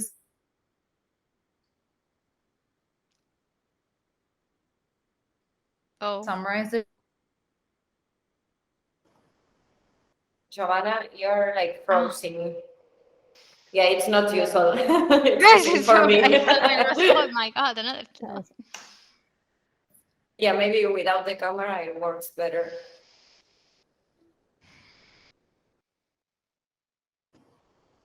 Can you hear us, Hello? Am I Giovanna? back? Yeah, you're back.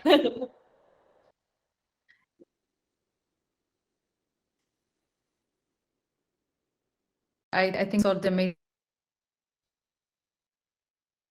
No, You did a great job summarizing it for us. now we can hear you. Thanks. We didn't get the entire feedback. Yeah, you can write it in the chat. Good idea. Today we're not having good luck with internet connections. Yeah. Let's see if we get to... Well, that Sol did an amazing job summarizing the data for us. Yeah, definitely. Thank you. Bravo. Well, Congratulations, Sol. thank you. I'll stop the screen because if not, I'm gonna keep stealing Ellie's time. Okay, so your turn, Elizabeth. Okay, come on.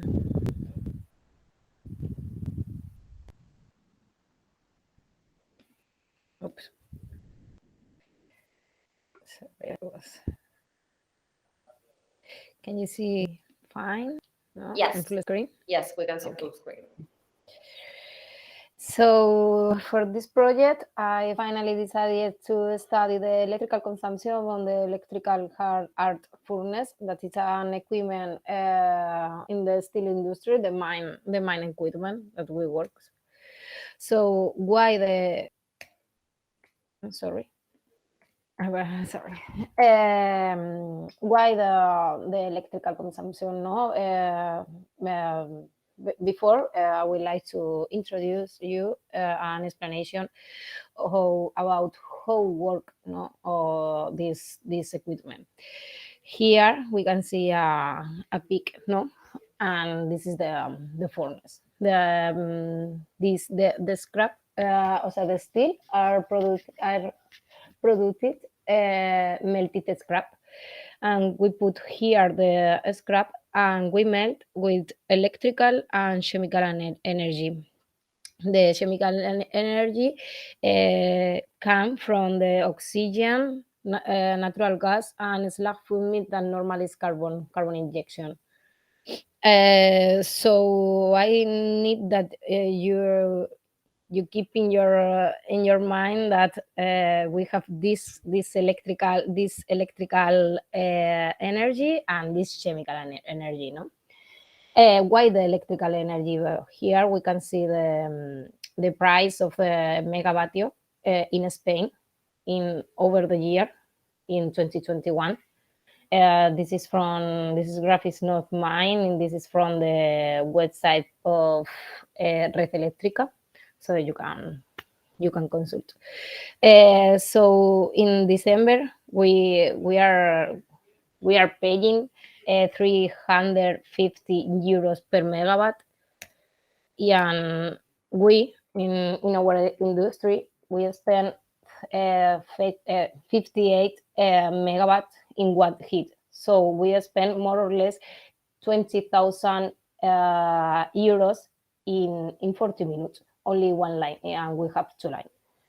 So I get all the data, no, all the data, only 117 variables with all the heat that we produce in January to December to 2021. After cleaning and after do the outlier and add the variable that I need, this is the site of my data set. So overall result that we are funded, it's the first one. How I say you, we have two furnaces, the number one and the number two, and we produce 3 mines grade of steel. And here we can see that every time the furnace number two have higher consumption than the other one, the number one. This is very interesting, but it's normal because the furnace number two is older than the number one. The number one we chased in the beginning of the last year, and now in the beginning in the next year we are going to change this furnace too. So if we see the evolution in each month, we can see that all the grade that we are all time, the grade that when we produce the C25 grade have a big consumption, no, than the other two grades. So what is the difference between the grade?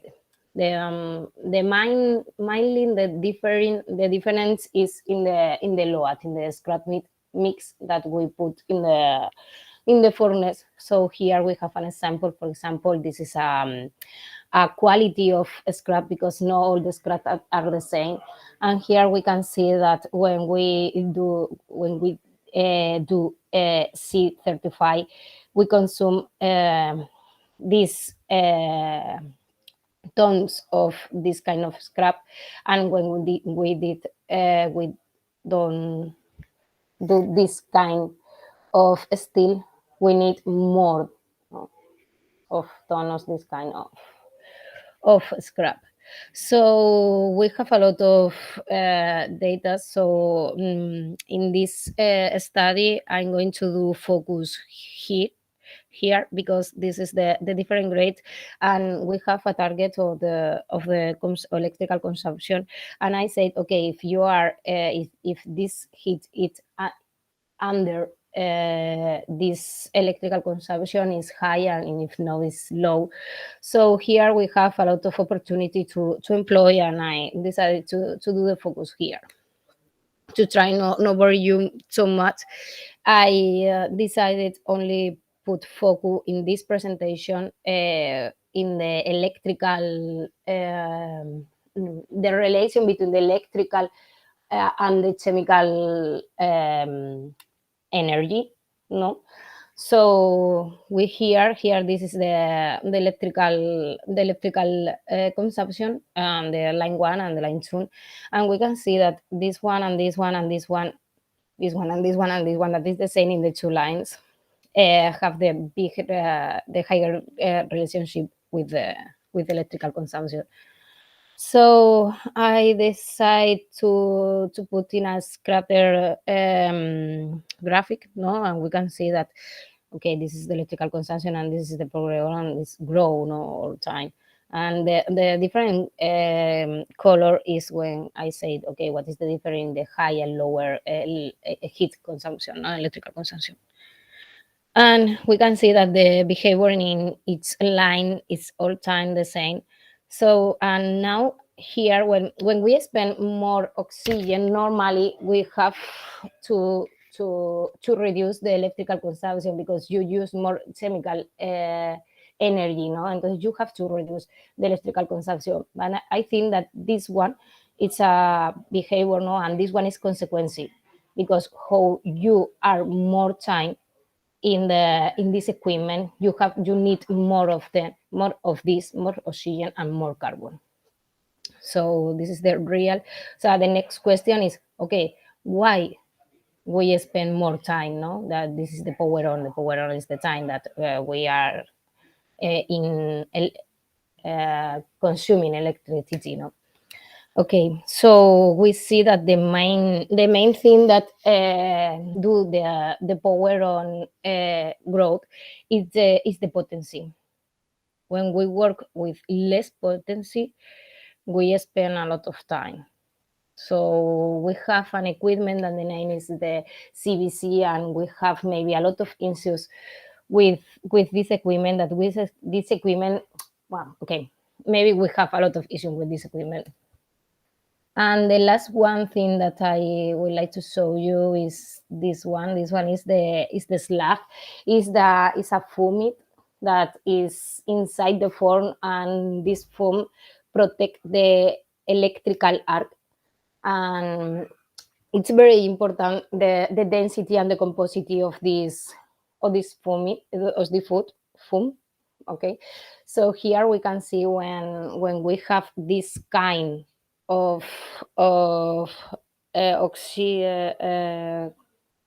chemical component, this chemical component have more electrical consumption, and when we have less side here, we have more electrical consumption too. So the main conclusion are very clear. We need to work with higher potency to reduce the power on. We need and we need to the foam have a clear influence in the electrical consumption. So thank you, and buen Nadal. Thank you, Elizabeth. I think that for me, you chose like a complex topic, but yeah, you were great at explaining us what we were talking about. So thank you for that information at the beginning of the presentation. So I know that with my level of English and the industry is still at very a little bit complicated, because it's very technical. I think that is maybe it's a little bit difficult to follow the presentation, but okay, I try to yeah, but it was not difficult to follow.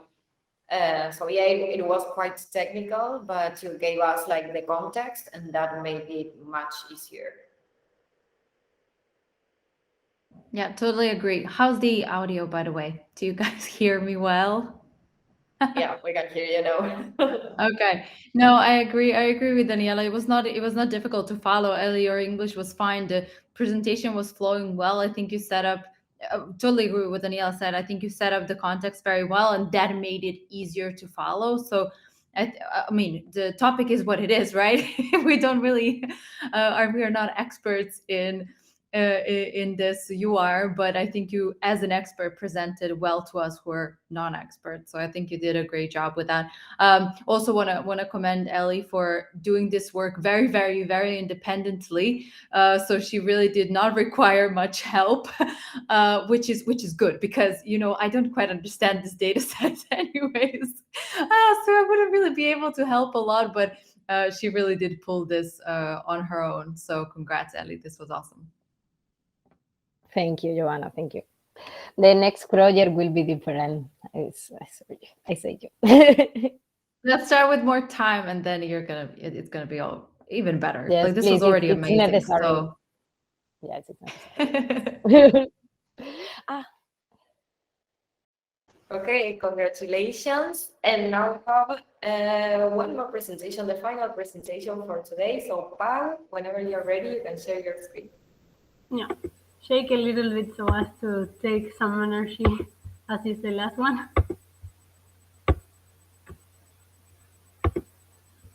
So, can you see my screen? Yes, we can see it. Thank you. So, well, it's a research on customer acquisition.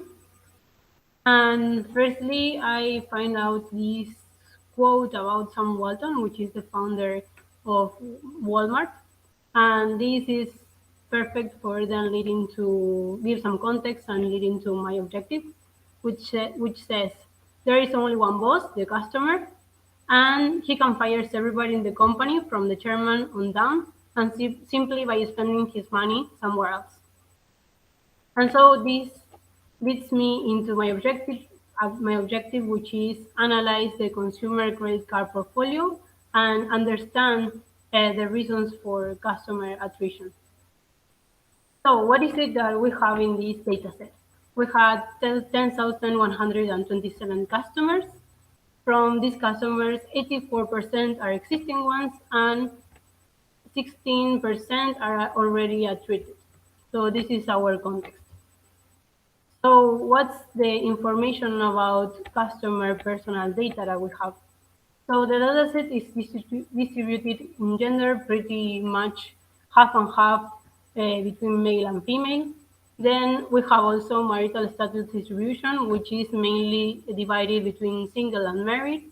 And then there is like 7.4% for divorce and the same amount almost for some unknown values that probably the customers didn't fill in with the information.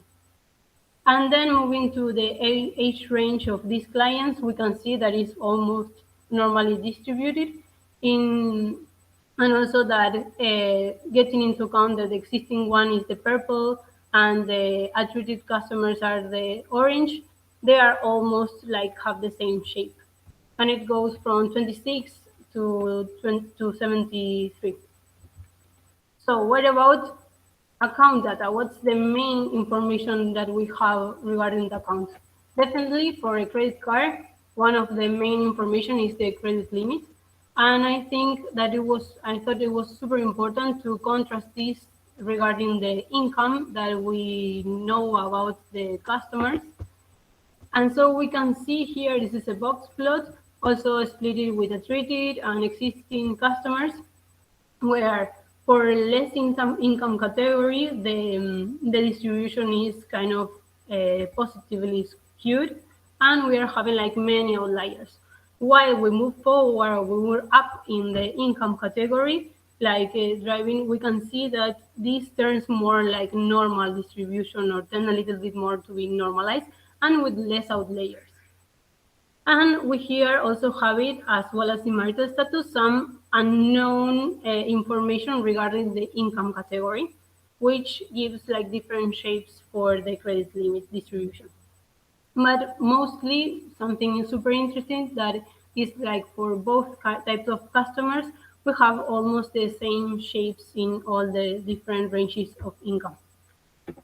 And so more about the account information, this is something that I thought that it was super curious that of this credit card data set that I had, that mostly all the accounts have many accounts associated to the main account and moving from 3 to 1, 4, and then having some of them that have 0 accounts associated or even 5.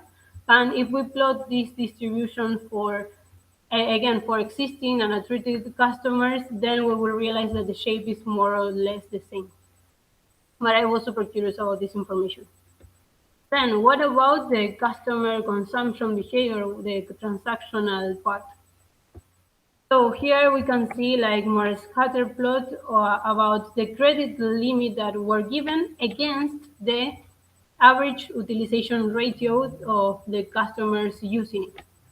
And here we can see that is definitely negative correlated, both variables. So this is a good input, a good information to know. Again, we have here the existing and untreated.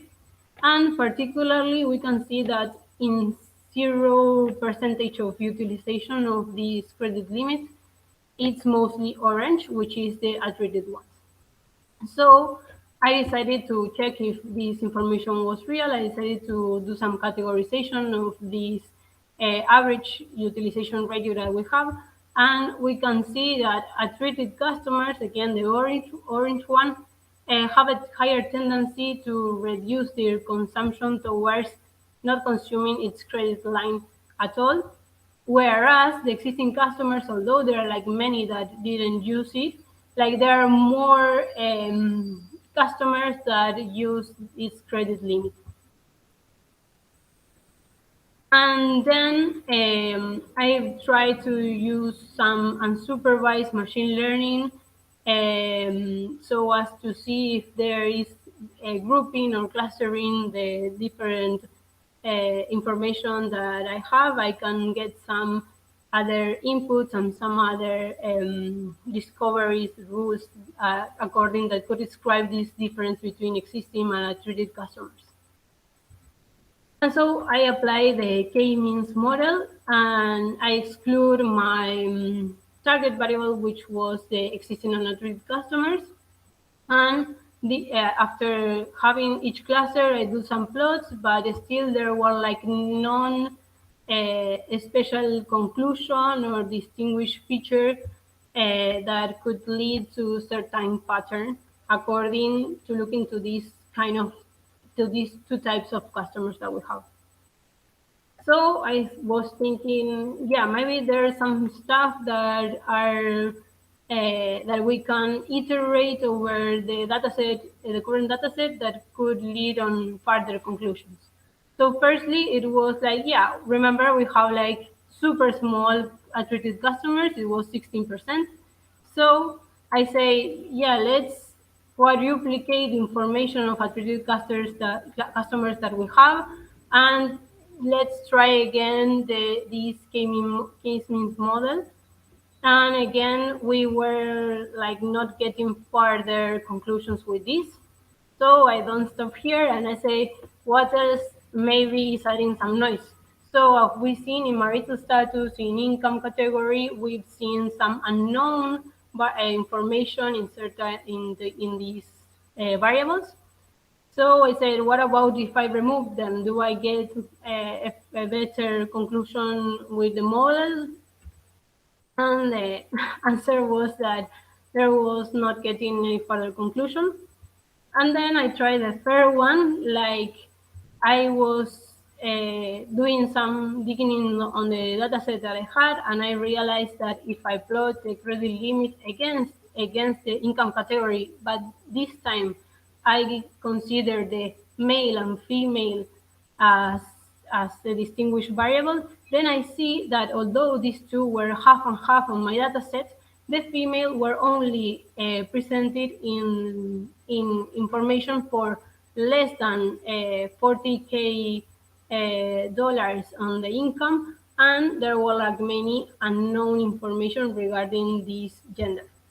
So I decided to let's check only what happened to the model if I keep only the male data and plot it, because I have the full information for more income categories. And the result was, yeah, I would say it even worse. And that's why it's kind of sad, because I increment my amount of clusters while I was reducing the amount of entries that I had. So anyway, I have conclusions. Some learnings. We realize that there is like a consumption behavior trend, like untreated customers tend not to use its credit limit. So that's something that we could say. Then credit limit was super correlated with mostly all the transactional features that we have on the dataset. On the contrary, we can say that there was not enough data for untreated customers, and especially not leading to any particular characteristic or feature that could be placed only to untreated customers. And probably the K-mean model that I applied might not be the appropriate algorithms for this data set that I had. So some tentative next steps that I come up was like maybe do some industry benchmark, understand if this ratio between 84% and 16% of untreated is the same in the industry, see if there is some already discovered patterns in the industry that could give me more insights. Then try to get more customer data, especially if we get more treated customer data, then we will be removing this lack of information. And definitely something that I would love to do is learn new machine learning models and try to apply them and experiment them and see what happens with this in the data set if I arrive to further conclusions. So thank you a lot, and thank you for the support during the course to the girls and to Giovanna. And that's all. Congratulations, Pau, you did amazing. I love the presentation. Oh, thanks. Do we have any comments or feedback?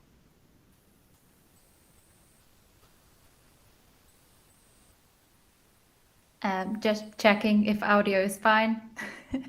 Audio is fine. Cool.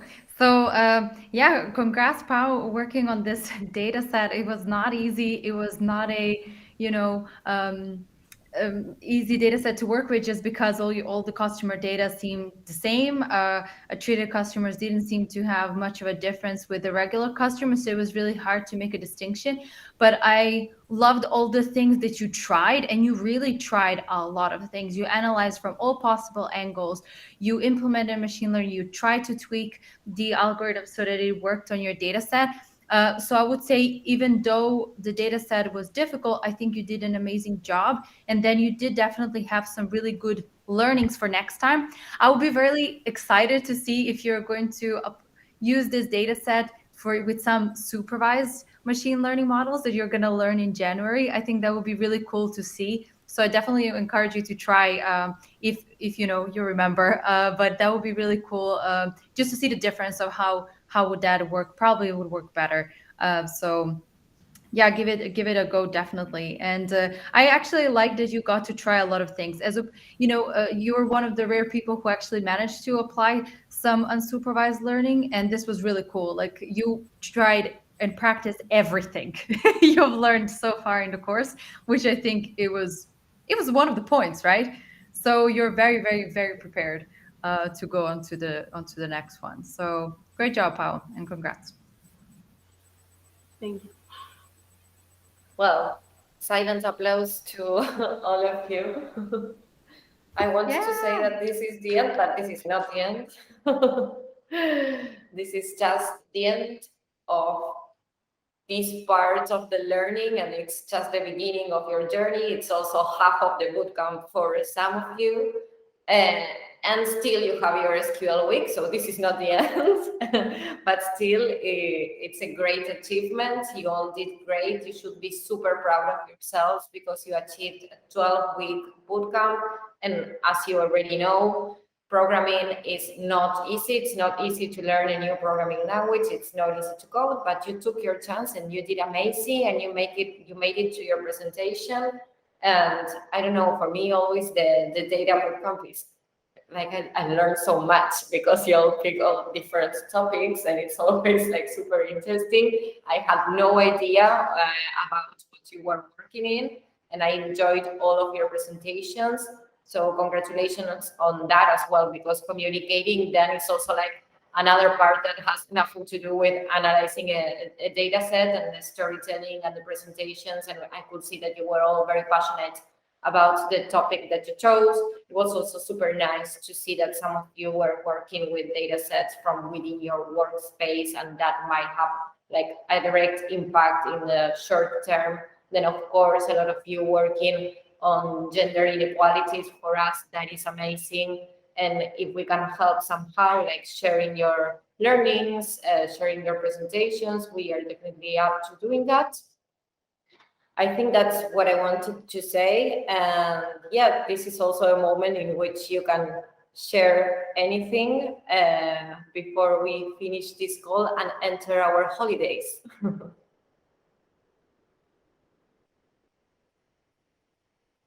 If you want to. Elizabeth, you wanted to say something? No, fine, sorry. Just a mistake. I just wanted to say actually thanks to Giovanna for all the help and moral support, because it were really tough weeks doing the projects, and she was always there supporting and answering. So really, thank you. Oh, it was easy. You all made it very easy. Yeah, I agree with Marta. I think that if you weren't here, it would have been really, really possible to make it happen, because we were all really overwhelmed, like doing everybody each data set. So I think that you managed to help us individually and also as a group, because these last weeks that we didn't have like the group class, we could get in touch with another ones that maybe we don't used to talk so much. So I think that it's really good. Thank you. You're very welcome. But I must say, you all did put so much work, and it was really easy working with you. You just needed some push from time to time, but it was all your work, really. So you should all be super, super proud. It's amazing how much effort and passion you put into this. I'm really blown away. It was really easy working with you. So it was an absolute pleasure.